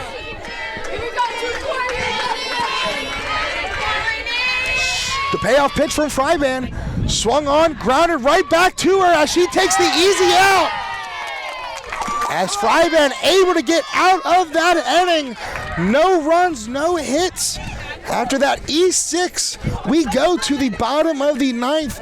Pennsbury trying to win it here in the bottom of the 9th. We'll be back after this.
Who is that keeps coming over?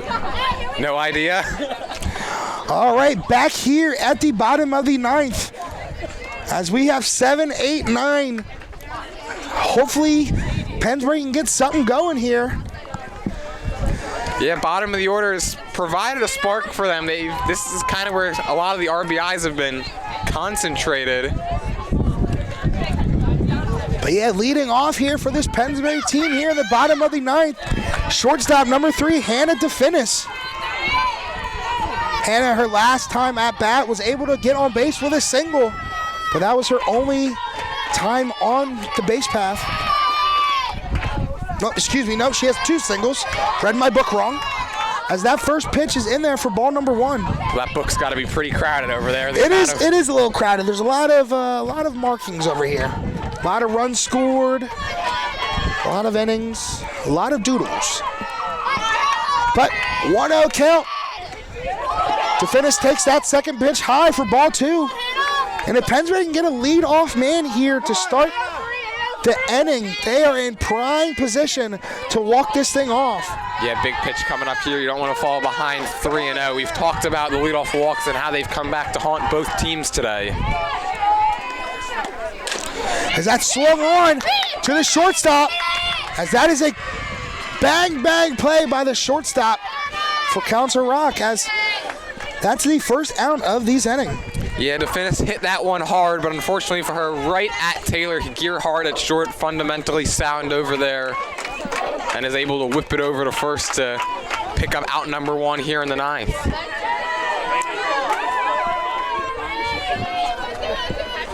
So now to the plate is pitcher number 2, Lainey Fryban, as that one first pitch skied to the first base side, as that's going to be cut for the second out of the inning. Yeah, it looked like from here that was a pretty good pitch to hit up in the zone. Fryban just a bit underneath of it, and now Presley Foote, who's had herself one heck of a day at the plate. And we're going to have a defensive change. Looks like Sheehy's going to head back behind home plate.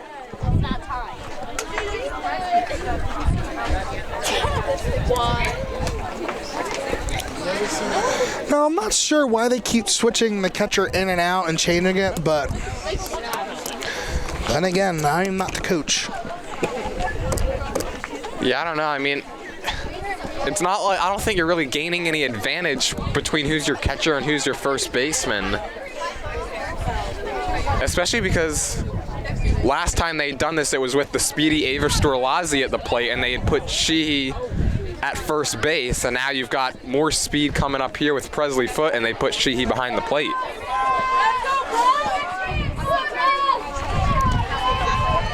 So after the defensive position switch, 2 outs, now to the plate is left fielder number 11, Presley Foote. Foote has had herself an impressive day today. 3 RBIs, 2 singles, 3 stolen bases. Come on, Chris! So Zoe Hardy back over there at first. As that one is swung on and missed for strike 1.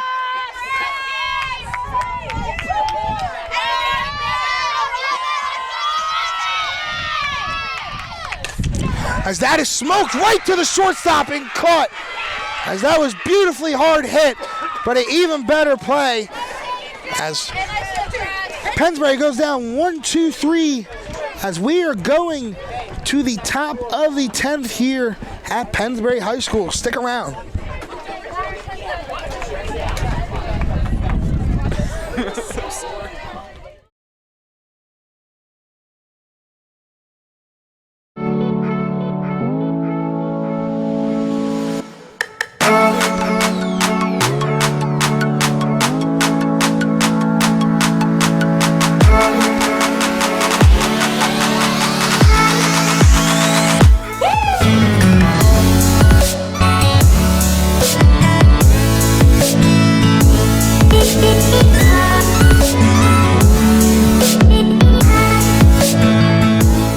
Don't let joint pain bring you down.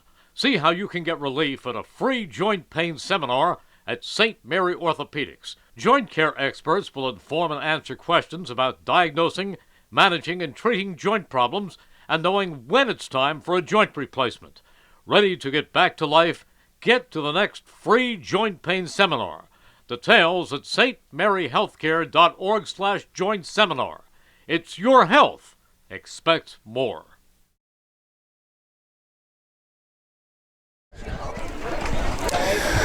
And we are here at the top of the 10th, so it doesn't matter if it's high school, MLB, college, no matter what game it is, this is extra innings for any of those games. As we go to the top of the 10th, as Council Rock sends right fielder number 16, Kayla Ripper, to the batter's box. Yeah, and it looks like we are going to start with a runner on second here. I guess that's one of the rules here. I don't care if it's you or somebody, but you need to look up the phone under the net and tell them you need to cancel my list. So Edelman out there at second base. So I'm not sure if this is like what kind of rule this is, but I guess once you hit double-digit innings, like the 10th inning, I guess you put a runner on second, because I know from watching a lot of softball tournaments in the past from my cousin, they normally do this in softball tournaments and stuff like that. But usually as soon as you hit the first extra inning, that's a beautifully laid bunt as they get the out at first.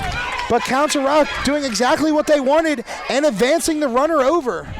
Yeah, now with that runner on second to start the inning, the strategy of that situation comes into play, in Council Rock North choosing to bunt, advance the runner up to third, and try to play to just take the lead. And looks like we've got a brand new scoreboard out there in left field. Everything's shut off. Yeah, and I'm honestly not sure how to put the runner on second in my book, because it's a ghost runner, really. So we're just gonna have an imaginary runner. Yeah, well, it would be an unearned run charged to Freeman if Edelman comes around to score here.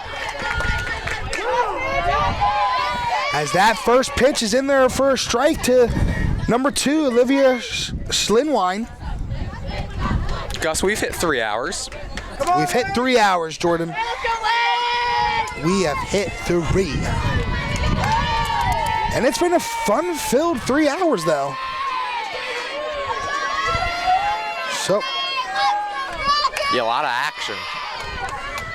0-1 count in there for strike 2.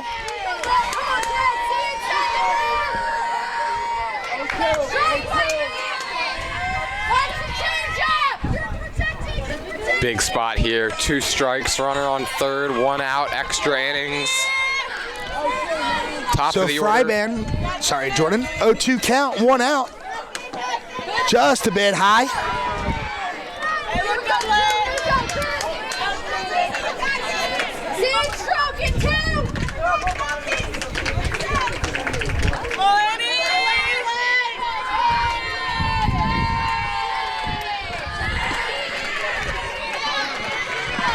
So Fryban taking her time, 1-2 count, gets the call.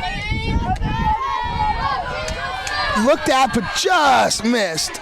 Yeah, I guess just off the plate away there. Great take. Great take by Schlinwine. And Fryban on pitch 170 now. Is that a lot, Gus? I think so. That's 2 games worth. Yeah, honestly, it is 2 games worth. So, the 2-2 count swung on and fouled back. Oh, she just got a piece of that one. Fryban came with the heat.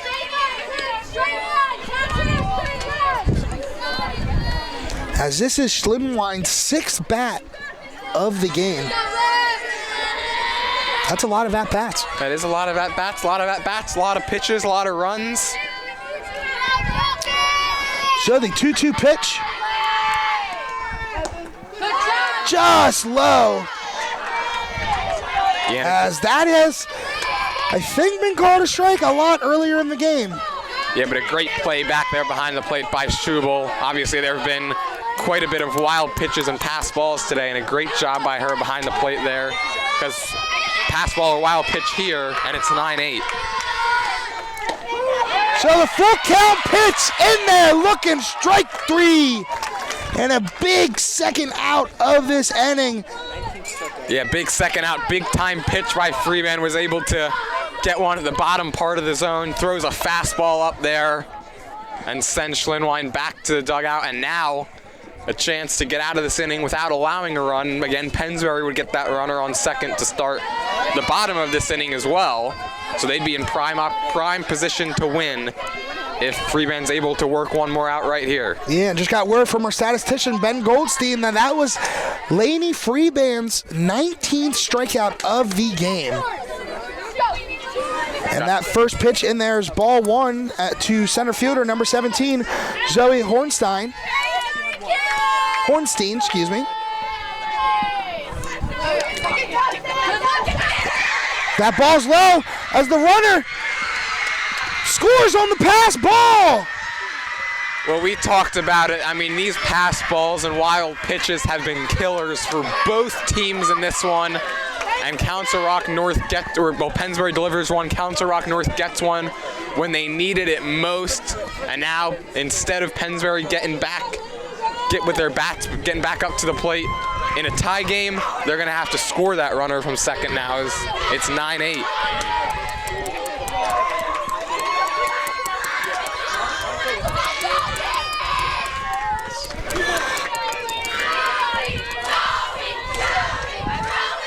So the 2-0 count. In there, ball three. That's now 3 in this inning that Freeman, I guess, has just missed off the plate away. Yeah, and that's the first run by either team since the 6th inning. As that pitch in there for strike one. Yeah, the way this game had been going, did not think we were going to have a break of almost 4 full innings with no runs scored, but here we are.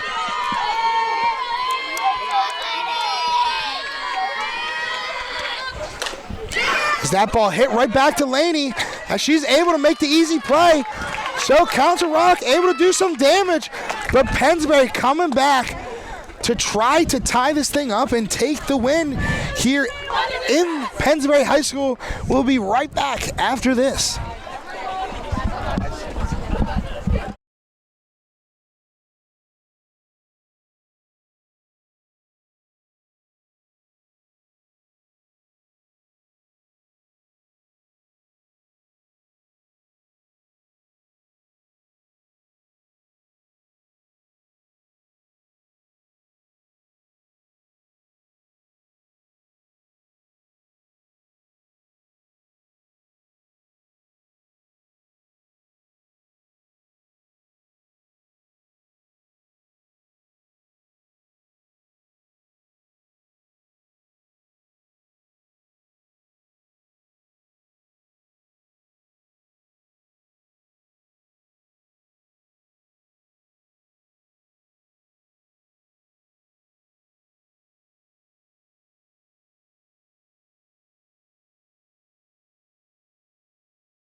Already back here at Pennsbury High School's campus as we are going to the bottom of the 10th here, as Pennsbury has the top of the order 1, 2, 3 on to coming up to the plate. But one thing we talked about there at the break, Pennsbury getting a runner on second, and it's not just any normal runner. Presley Foote is going to be on second, which is probably Pennsbury's fastest and most efficient base runner on their team. So this is going to be a fun one to watch here to see what the plan is here by McSherry, what to do with Presley Foote, if they're going to let Kondravi swing away, if they're going to try to maybe do a sacrifice bunt, if they're going to maybe have her not swing and try to get Presley over to third to try to get it on third, no outs. It's a very interesting situation, a strategy I'm intrigued to see here by McSherry. That's the thing with Presley Foote's speed. You might not even have to bunt here with Kondravi. You can just try to send Foote in motion, get her there herself. And that's something that I thought about with her speed. As you can see,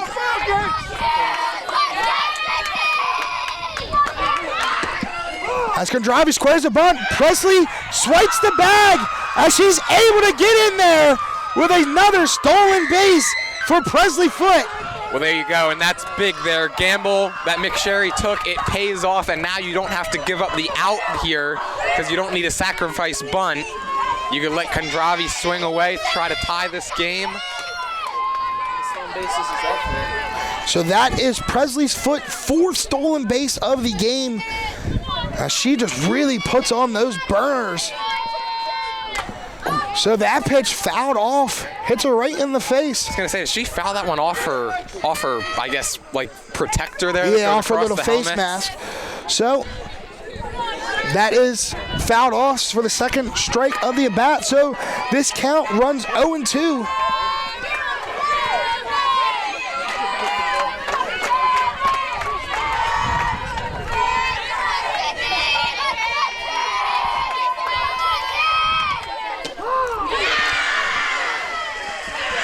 And in there, strike 3, looking on a low strike that just caught the zone. Yeah, Kondravi not happy with that strike call, but it has been a strike today. We've definitely alluded to it multiple times. And now that steal by Presley Foot becomes that much bigger because now still runner on 3rd, 1 out. And Council Rock North's going to pinch the corners in here, maybe expecting a squeeze play. So that pitch fouled off 3rd base side. 2nd baseman, number 1, Ava Starlazzi, is up to the plate. Well, I guess that answers the question of if there's going to be a squeeze play here. North is still going to bring in their corner infielders, just not as much as they had the previous pitch.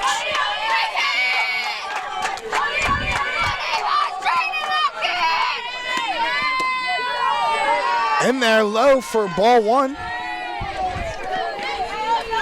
Come on, Ava!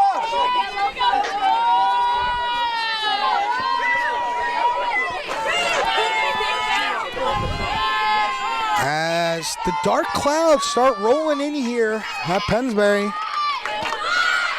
As Starlazzi shows bunt, pulls back as that's low for a ball. And the catcher trying to pick Presley Foot off at 3rd as she had a good lead there. Yeah, and even before that, a great play behind the plate to keep that ball in front of her. We've certainly talked about the wild pitches in this one, and we almost had one more there. Yes, a 2-1 count to Starlazzi. As that swung on, diving play by 2nd baseman as she throws it to home. As Starlazzi able to score the game-tying run and get a base hit. So we have runners on 1st, 1 out, and Rob having a chance to win this game. And she certainly put a charge into a few balls in this one, and now she does that again, and it'll come down to how fast Starlazzi can run. And it'll be interesting to see here if... And now we're going to get this catcher switch again. Yep, there's this catcher switch. As this is kind of drawing a little bit more time here with, you know, Jordan, there shouldn't be a pitcher clock. There should be a catcher clock right now in this game. Well, we should have clocks for everybody because right now my clock's reading 6:41. This game was a 3:30 first pitch, so we've certainly gotten our money's worth here. 9-9, bottom 10. And this could end in dramatic fashion here. Yeah, it's gonna have to. Pennsbury's gonna want to win this game. Sam Robb got a couple of big extra base hits. She's driven in some runs in this one as well. And now let's see if they'll put Starlazzi in motion. Of course, burning speed over there at 1st base. Yeah. She's able to swipe 2nd, a single, and we've got a celebration going on here. Yeah, and Starlazzi obviously isn't the fastest on the team, but has quick wheels. And you've seen Pennsbury be so successful, not just in this game, but all season on stolen base attempts. So with only 1 out, you get a runner on 2nd. That's the game-winning run right there. Yeah, they've got speed, and they like to use it to their advantage. And I think if Starlazzi's going to go, it's going to be on the 1st pitch here. So Sam Robb with probably her biggest at-bat of the game. There she goes. Starlazzi goes, and Robb fouls that ball off. Put the hit and run on there. Yeah, it'll be interesting to see if they keep Starlazzi still running, even though they showed the attempt. As Let's extend this game more. I'm not sure what's going on. I think maybe she's asking to see if Storlazzi leaves early on a steal attempt, because obviously you have to keep your foot on the bag until the pitcher delivers the pitch. Yeah, I'm not sure why she went out there to. That's the only thing I can think of she was telling the umpire. Yeah, I don't know what else it would be. I'm surprised actually Pennsbury put the hit and run on there. They've been so successful stealing bags. I'm not sure if you want to obviously risk Rob maybe hitting one in the air right at somebody and getting Storlazzi doubled up off of first. Yeah. So Rob with the 0-1 count and the pitch. Swung on, fouled away towards us. Well, they do it again. Another hit and run chance, and I'll assume they'll probably put it in play one more time here now with 2 strikes. I swear.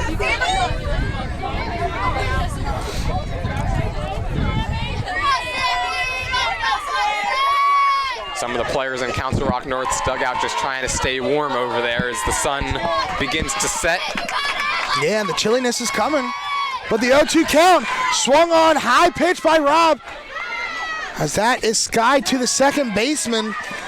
And that is caught for the second out of this inning. Yeah, big time. The job there by Mills on the mound, getting one of Pennsbury's best power hitters to pop out and keep Storlazzi at first. And now I'm going to go with Storlazzi's running here, first pitch. Yeah. So now up to the plate is catcher number 8, Naya Schubel. Well, she certainly had an interesting day behind the plate, to say the least, having to deal with all the wildness that's gone on. Again, the hit and run. That ball is fouled back and caught. As the catcher doesn't realize that's the third out of the inning. We play on. And that is right. We play on here as we go to the top of the 11th here at Pennsbury High School. So stay tuned as we have more extra inning softball here on the WBCB network. You have photos on it? Yeah.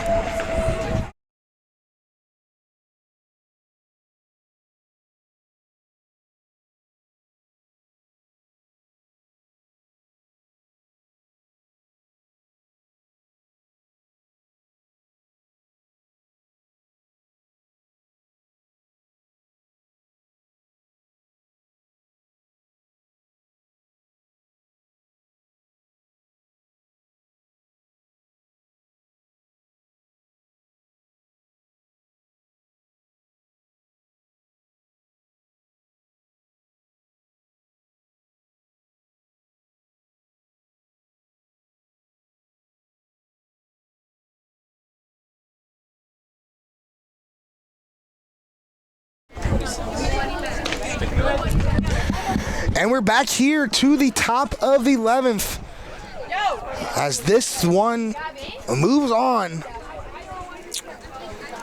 As the crowd's still here, everybody's still energetic. Yeah, this crowd's been great all day. We want to thank everybody for coming out, and also everybody watching at home, sticking with us throughout this marathon.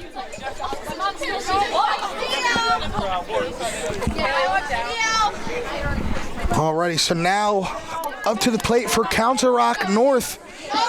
It's catcher slash first baseman slash back to catcher, number 33, Molly Sheehy, as Zoe Hornstein, number 17, the center fielder, takes her place over on second base. As that one is in there for strike one. You think Freebrand's going to be sore tomorrow? I could only assume so with the way she's been pitching with 177. Wow, 177 pitches. She might get 200. Yeah. Squared on as that hits the catcher. And that is going to be a fair ball, and it looked like if she just didn't touch it, it would have rolled foul. Yeah, just some bad luck there by Struble. She tried to make the diving catch and instead missed it, and the ball spun back and hit her mask. And nothing she could have done there, and Sheehy reaches first, and she's fired up as she heads back to Council Rock North's dugout as we get another pinch runner. That's number 5, Ellie Bond again. So now up to the plate, third base for number 7, Sierra Klein. See how nice I am to you? Why can't you do the same back? Umpires having a word, it looks like, with Coach McSherry over in the Falcons dugout. I think maybe he was asking if that ball had left the batter's box. If it didn't, it would have been foul, but I do believe that there was contact made outside of the box. Obviously the lines have all but worn out here in the 11th.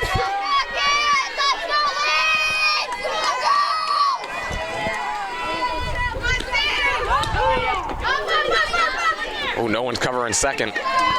So Fryban with that first pitch in their first strike. Klein shows bunt, pulls back, and the runner advances. So we got runners on second and third. Yes. No outs, as this is going to be Fryban's 180th pitch thrown today. Yeah, Struble was about ready to come up firing there. She was going to take the risk. However, DeFinis was way off the bag, guarding against the bunt. And nothing she could have done instead of eat it.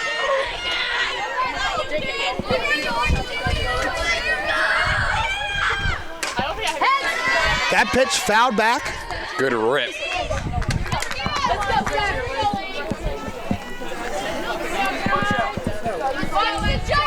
How's your score sheet looking over there, Gus? Not good. Not good? Not good. No. I'm officially in the stats column, using it as a scorebook column. By any means. Any means necessary. That pitch in there just misses. Yeah, Struble tried to bring that one back with the frame, but it was a bit off the plate.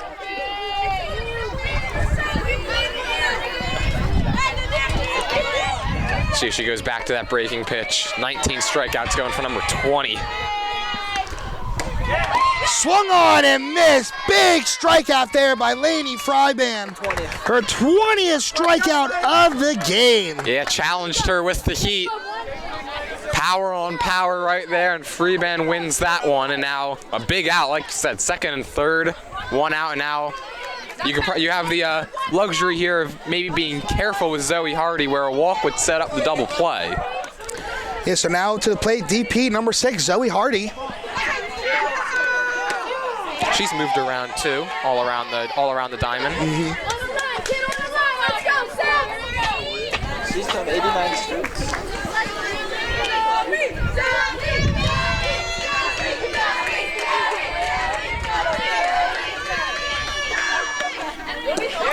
That pitch pulls the string back and swung on and missed by Hardy. That ball had some great movement on it. Looked almost like a little bit of a slider moving down and away to the right-handed hitter.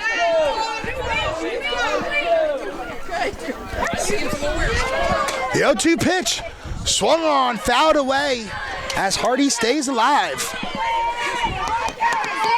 Good job by Hardy just to make contact, not giving in there. Fryban going for strikeout number 21, and boy, would it be a big one. Trying to strand those runners out there at second and third.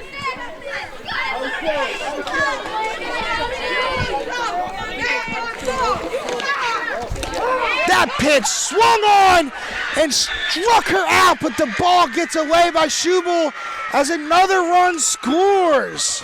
Man, the pass balls, I mean, in this game, there have been a ton of them, and that one perhaps the worst of all because that one definitely should have been caught. Yeah, voids the out, a run scores. Obviously, the batter goes to first on the drop third strike, and that was one that, I mean, Struble just plain dropped it. You can't really get around that anyway else. And that's a big one because after the second out there, they could have gotten out of this inning with no damage done. But now you have 2 outs, runner on third as Council Rock takes the lead again.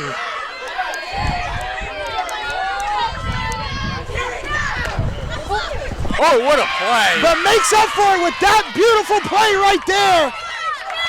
Yeah, you want to talk about making up for your mistake on the very next pitch. A diving play by Schubel. And now there's 2 outs. Huge out there. Here we go, T. Oh, you T. So now up to the plate, shortstop number 36, Taylor Gearhart.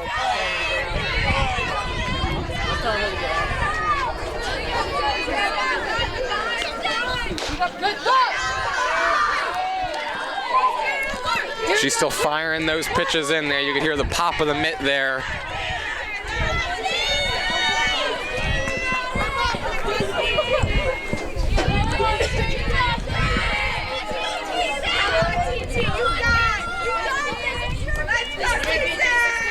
The 1-0 pitch, grounded to third by Rob, but makes the play as they get out of the inning. Council Rock able to score a run, though, and take the lead again, 10-9, as we go to the bottom of the 11th. Pennsbury trying to tie it and take the game.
And we are back here at Pennsbury High School for the bottom of the 11th.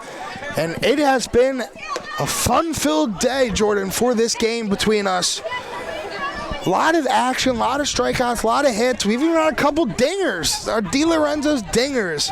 But nonetheless, we are here trying to get a final score.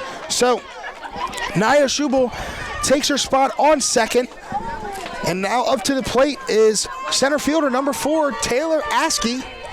Yeah, and that Di Lorenzo's dinger of the game was hit by the player in the on-deck circle.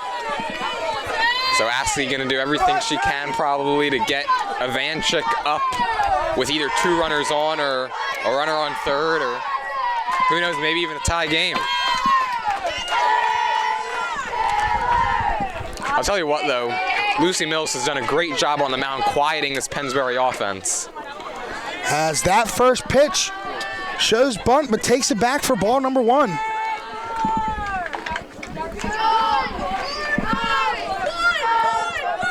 We've entered the twilight.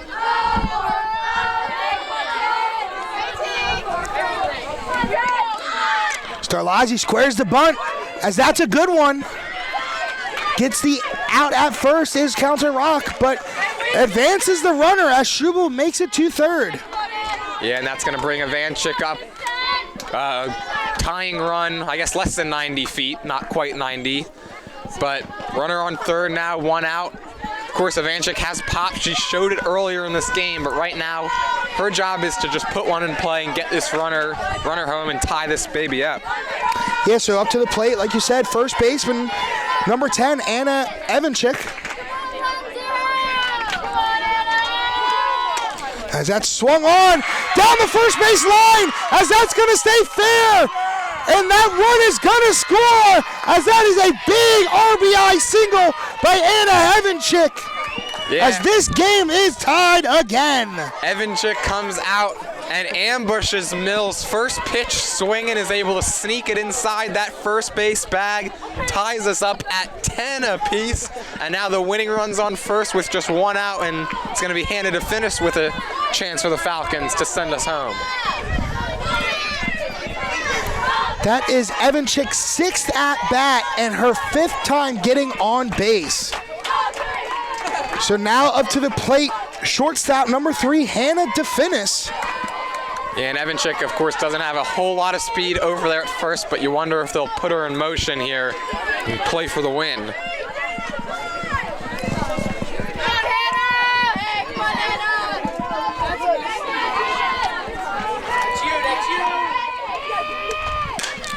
As that ball skied to center field. As that is an easy play for the center fielder. Yeah, kind of a check swing there that DeFinis made contact with, and just a lazy fly to center.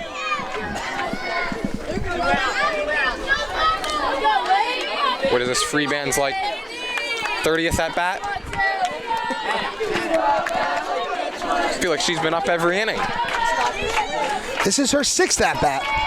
I was close. So up to the plate is the pitcher, number 2, Lainey Freiband.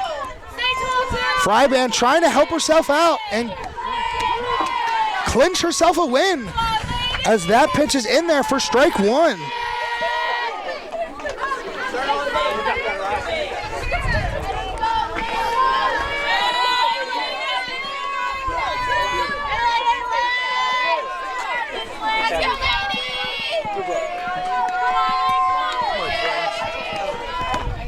As that pitch swung on to center field, but it makes the play, is the center fielder. Right place, right time for Zoe Hornstein. That ball was hit on the nose, but right at Hornstein, and we'll head to the 12th. And you are right, Jordan. A way to tie the game up, but we are going to the top of the 12th here at Pennsbury High School, so stay tuned.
Top of the 12th here at Pennsbury High School. The sun is starting to set a little bit as sunlight is going to start to be somewhat of an issue here.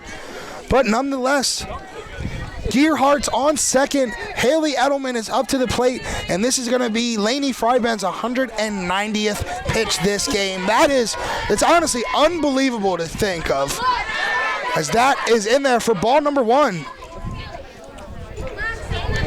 Yeah, credit to Lainey Freiband just continuing to go out there and work. I mean, obviously she got off to a shaky start, and she's really been able to settle in nicely and is still doing her thing out there, even nearing the 200 pitch mark, the double century mark.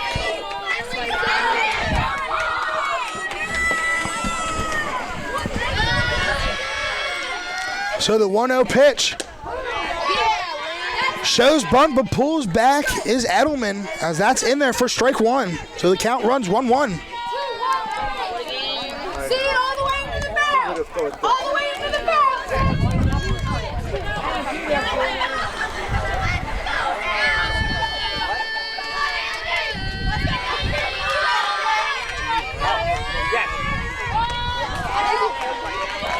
Edelman shows bunt again, but fouls it back. Same thing now. You got this. Big spot here. Freeman's able to work yet another strikeout. It would be huge to leave that runner out there at second with 1 out. Obviously, big difference.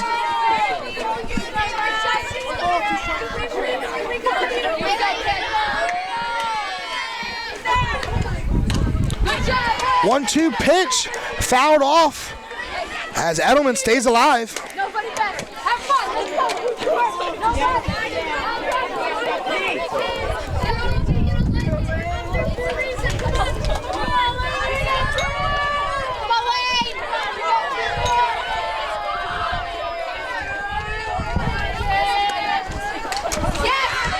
Edelman staying alive there, battling off as that ball is fouled back. Yeah, she's having a great at-bat here, knowing that a strikeout would be, or could be very costly to her team. Doing a great job just staying in there and trying to put good aluminum on it.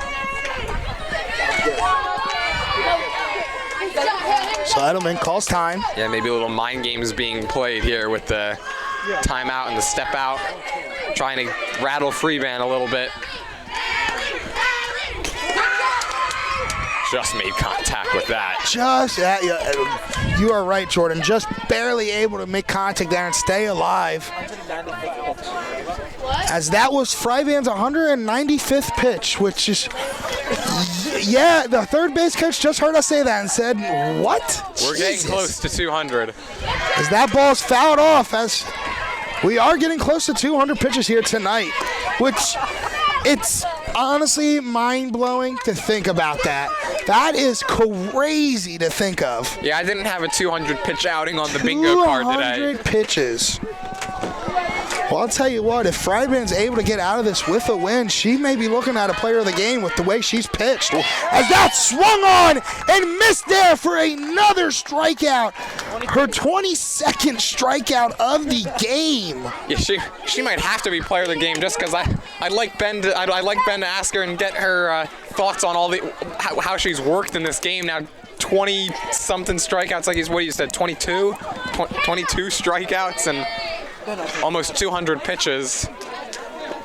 Think she's hoping that McSherry takes her out here?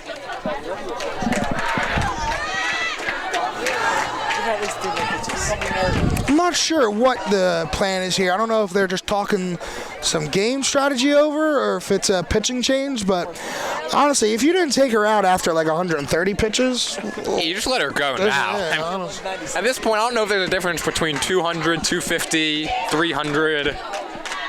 I think at this point she just pitches until either the game ends or it gets too dark. Or her arm falls off. Or that too. I think that's got to be a legitimate concern at this point. So one concern that I have in the back of my head with this game is the sunlight, though. As time ticks along, there is no lights here at Pennsbury softball field, so. Yeah, if it gets dark, I'm not really sure what we would do. I'm not even sure if maybe the people who are in charge of that know what we would do, because I don't think anybody expected to have to battle sunlight it's today. Crazy to think of that a lot of these students right now, including our very own Ben Goldstein, came here right after school at 2:15. And now it is 7:06. Yeah, they've almost been here for 5 hours. Getting close to Ben's bedtime.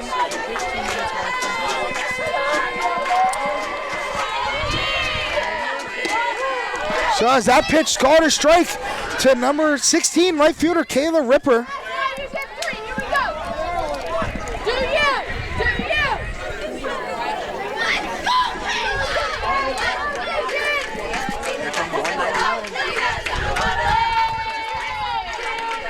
So that pitch fouled off in foul territory, stays in play, but nobody is able to grab the ball.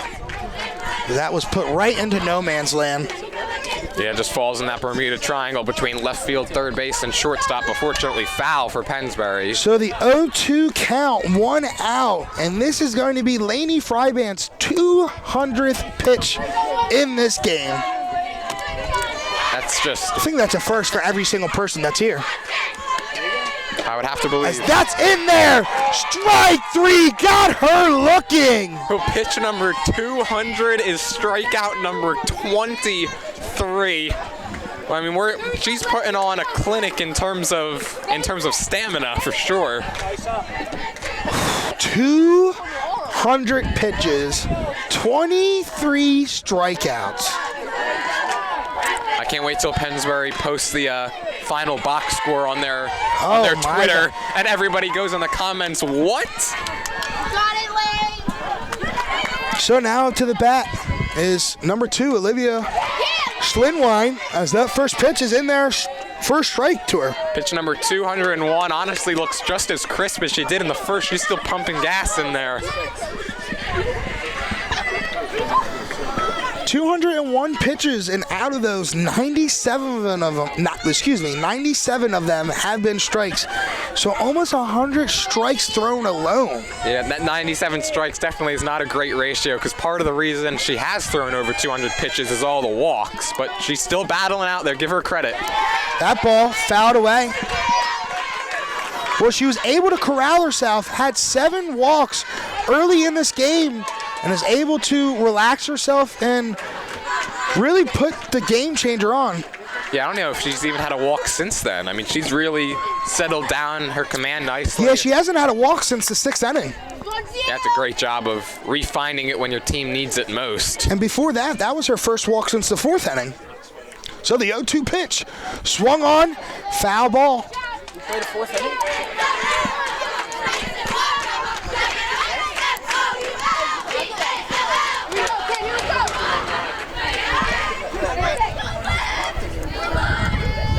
One strike away from putting up a big 0 here in the 12th. Delaney Fryban, 0-2 count, 2 outs, top of the 12th. And the payoff pitch. Swung on and missed! Another strikeout to her tally! Put it on the board. She's had herself a day. 24 strikeouts, and she strikes out the side in the 12th. Falcons will get that runner on second to begin the bottom half of the inning, looking to end this game before the moon does. Yeah, and Pennsbury coming up in the bottom of the 12th to try to win this game. Stay tuned right here on the WBCB Sports Network.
Here at the bottom of the 12th.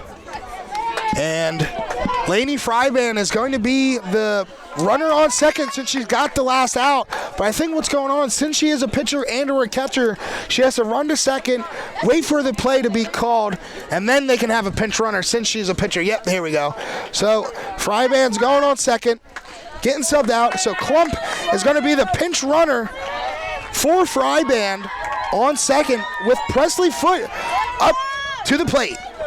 So Fryban just gets the extra cardio in there. I'd be shocked if Presley Foote is not bunting here.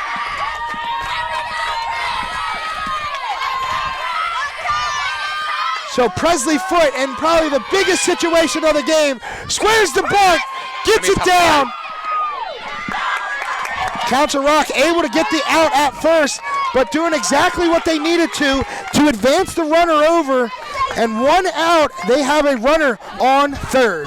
Yeah, winning run at third. Presley Foote does her job, deadens it nicely, and almost beat that out with her speed. But nonetheless, runner on third, 1 out, top of the order coming up.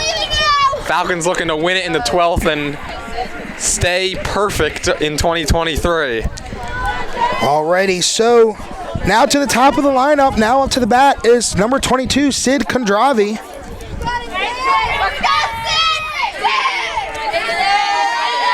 Intentional walk. Her run doesn't matter. And they're going to walk her, so they're going to try to set up the double play.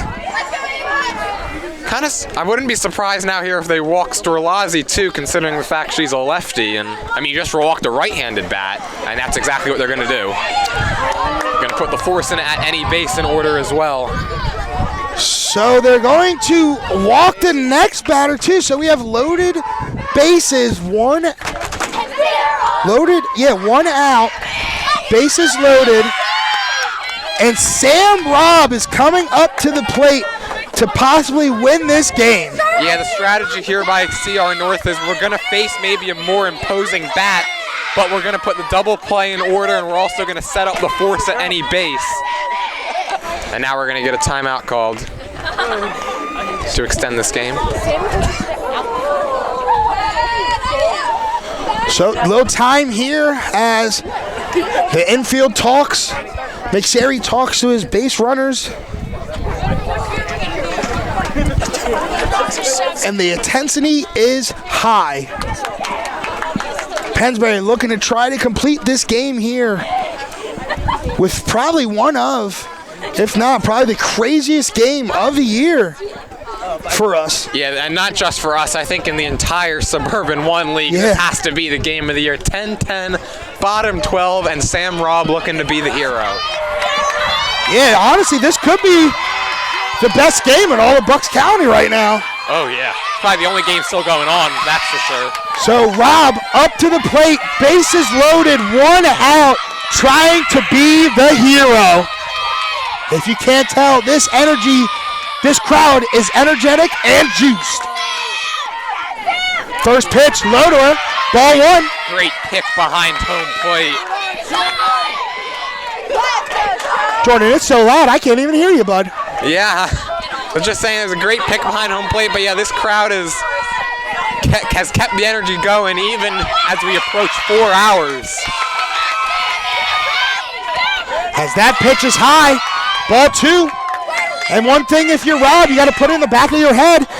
A walk is just as good, if not better, than a hit right now because it secures a run and the game. Yeah, get yourself one here if you're Sam So 2-0 count. Robb calls time.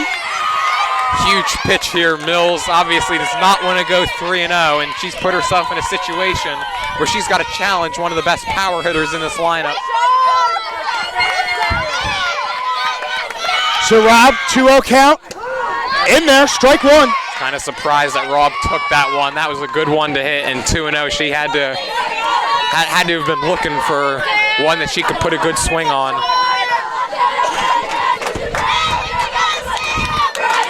Another big pitch coming up here, though. Nowhere near out of this. 2-1 count. Robb drills it. Play's coming home, and she's safe, as that is going to be the ball game.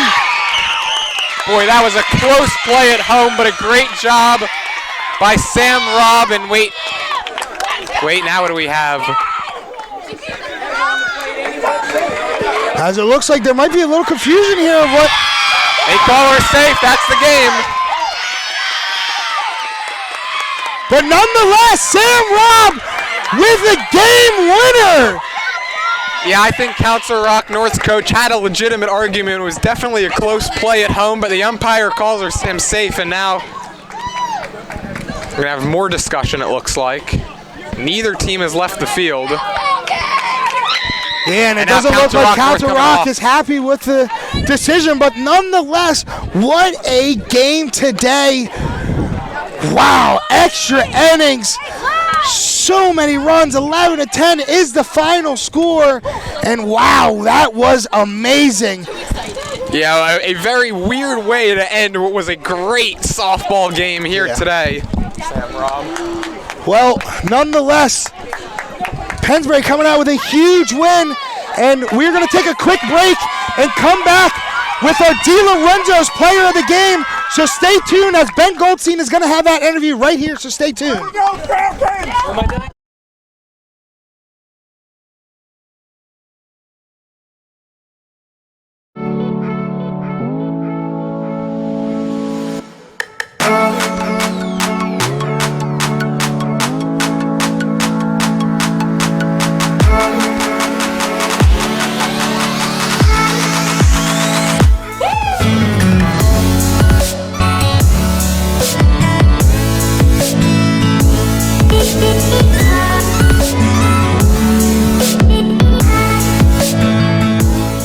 Don't let joint pain bring you down. See how you can get relief at a free joint pain seminar at St. Mary Orthopedics. Joint care experts will inform and answer questions about diagnosing, managing, and treating joint problems and knowing when it's time for a joint replacement. Ready to get back to life? Get to the next free joint pain seminar. Details at stmaryhealthcare.org/joint seminar. It's your health. Expect more. McCaffrey's Food Markets, exceptional every day. Family owned and operated for over 40 years, McCaffrey's is part of your community and a very proud supporter of our local high schools. For true value on the freshest meats and produce to their own prepared food department, to everyday savings on your necessary items, McCaffrey's is exceptional every day. And it's in your neighborhood in the Edgewood Village Shopping Center, 635 Heacock Road, Yardley. The Villages of Newtown at 2890 South Eagle Road, and also in Bluebell, Princeton, West Windsor, and the best of McCaffrey's in Doylestown. Former Philly Tommy Green, and here's the pitch. It's time to fill up your pool. BCWSA offers easy and cost-effective bulk water delivery throughout Bucks County for $180. They will deliver 5,500 gallons of clean water right to your pool. It's a faster way to fill your pool, and you won't have the increased sewer bill by filling it yourself. And if you're on well water, you won't need to worry about the well drying up. Call BCWSA today at 800-222-2068, extension 113, and schedule water delivery, or visit bcwsa.net. Are you living with relentless pain? St. Mary has a new way to help. Knee and hip replacements with a smarter process for faster recovery, earning prestigious awards for quality and value. A rapid recovery program has you walking.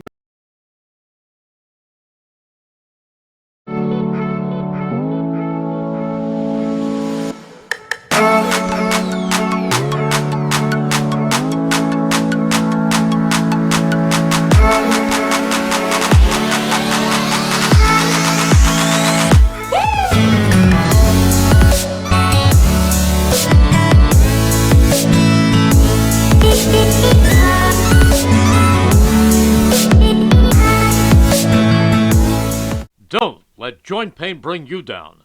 See how you can get relief at a free joint pain seminar at St. Mary Orthopedics. Joint care experts will inform and answer questions about diagnosing, managing, and treating joint problems and knowing when it's time for a joint replacement. Ready to get back to life? Get to the next free joint pain seminar.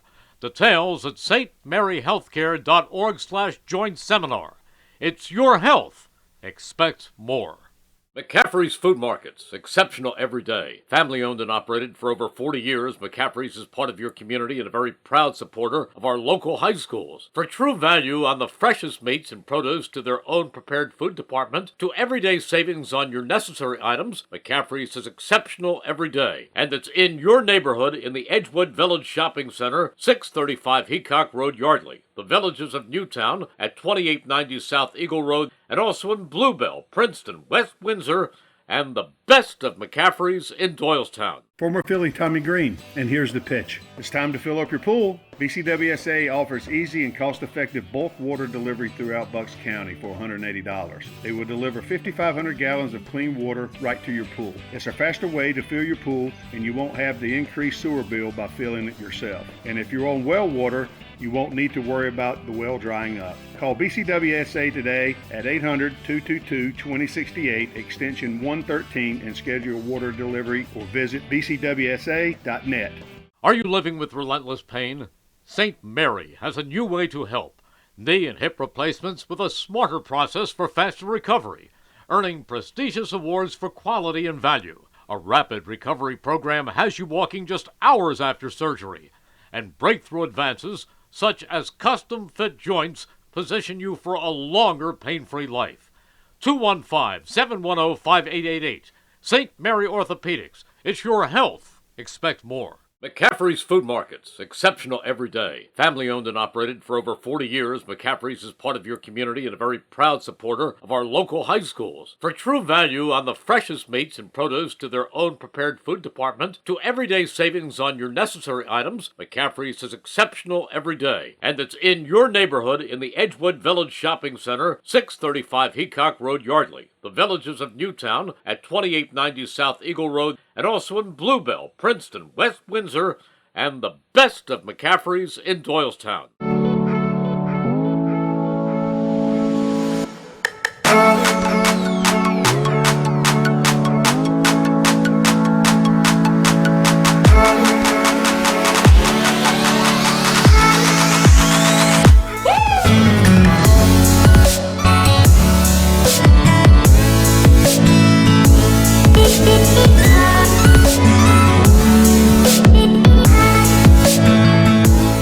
Don't let joint pain bring you down. See how you can get relief at a free joint pain seminar at St. Mary Orthopedics. Joint care experts will inform and answer questions about diagnosing, managing, and treating joint problems and knowing when it's time for a joint replacement. Ready to get back to life? Get to the next free joint pain seminar. Details at stmaryhealthcare.org/joint seminar. It's your health. Expect more. Former Philly Tommy Green, and here's the pitch. It's time to fill up your pool. BCWSA offers easy and cost-effective bulk water delivery throughout Bucks County for $180. They will deliver 5,500 gallons of clean water right to your pool. It's a faster way to fill your pool, and you won't have the increased sewer bill by filling it yourself. And if you're on well water, you won't need to worry about the well drying up. Call BCWSA today at 800-222-2068, extension 113, and schedule water delivery, or visit bcwsa.net. McCaffrey's Food Markets, exceptional every day. Family owned and operated for over 40 years, McCaffrey's is part of your community and a very proud supporter of our local high schools. For true value on the freshest meats and produce to their own prepared food department, to everyday savings on your necessary items, McCaffrey's is exceptional every day. And it's in your neighborhood in the Edgewood Village Shopping Center, 635 Heacock Road, Yardley. The Villages of Newtown at 2890 South Eagle Road, and also in Bluebell, Princeton, West Windsor, and the best of McCaffrey's in Doylestown. Are you living with relentless pain? St. Mary has a new way to help. Knee and hip replacements with a smarter process for faster recovery, earning prestigious awards for quality and value. A rapid recovery program has you walking just hours after surgery, and breakthrough advances such as custom-fit joints position you for a longer pain-free life. 215-710-5888. St. Mary Orthopedics. It's your health. Expect more. Are you living?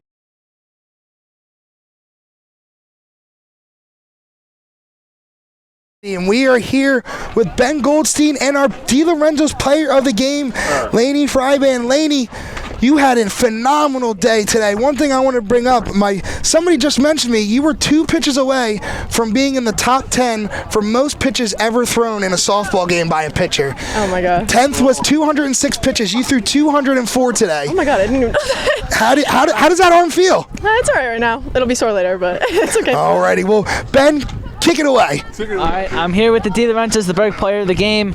She was just introduced. Here is your gift card. You were having some trouble with your control early in the game. You got it under control. How did you make an adjustment to fix yourself? I think it's just important that I had to fix my mechanics a little bit and then making sure I followed through and landed right. So made the adjustments in the game. I threw over on the side a little bit, so that helped a little too. The mindset, what was your mindset going into extra innings with that runner on second base? I knew that I believed in our girls behind me, so I knew that they were going to make the play. And then also, if they scored, I knew that we were coming back. So I believed in everyone on the team, too. What does this kind of win mean for your team? It's such a big win. It is a big win. Making sure we can come back from anything and making sure that we stayed in the game was really important. So, yeah. teammates over there are happy for you. Now, Laney, one thing I got to bring up. After the 204 pitches, you had 24 strikeouts. Have you ever in your magazines had that many strikeouts? No, I don't think so. Yeah. That you pretty much pitched like 2 games worth in one game. So you deserve it. Great game today. Go enjoy that win with your team. Thank you. I have another question. Your team is very loud. You heard them just walk past, cheering you on. You were describing you trust your teammates. Describe the team vibe. Yeah, we all love each other and we all believe in each other, and I think the dugout was really alive, which really helped us today. So This has been your D. Lorenzo's, the Berg player of the game. Thank you for joining us. Go rest that arm. yes, thank you. Go rest there. Well, that was our D. Lorenzo's player of the game with our very own Ben Goldstein, Laney Freeman. Pennsbury coming in with a 12th inning walk-off win here against Council Rock North. I just want to say thank you to everybody tuning in. Thank you to our crew. Thank you to Colin Summers behind the laptop helping out with VE. Thank you to Jordan Hirsch helping out with the call and doing some camera work. And thank you, of course, to all of our sponsors. Thank you to St. Mary Medical Center, McCaffrey Supermarket, BCWSA, the Trenton Thunder, Jammer Doors, BAI Security System, and D. Lorenzo's The Berg Pizza on New Falls Road. Thank you, everybody, as we finish up here as Pennsbury comes out with an extra inning win, 11-10 on the WBCB Sports Network. Thank you, everybody.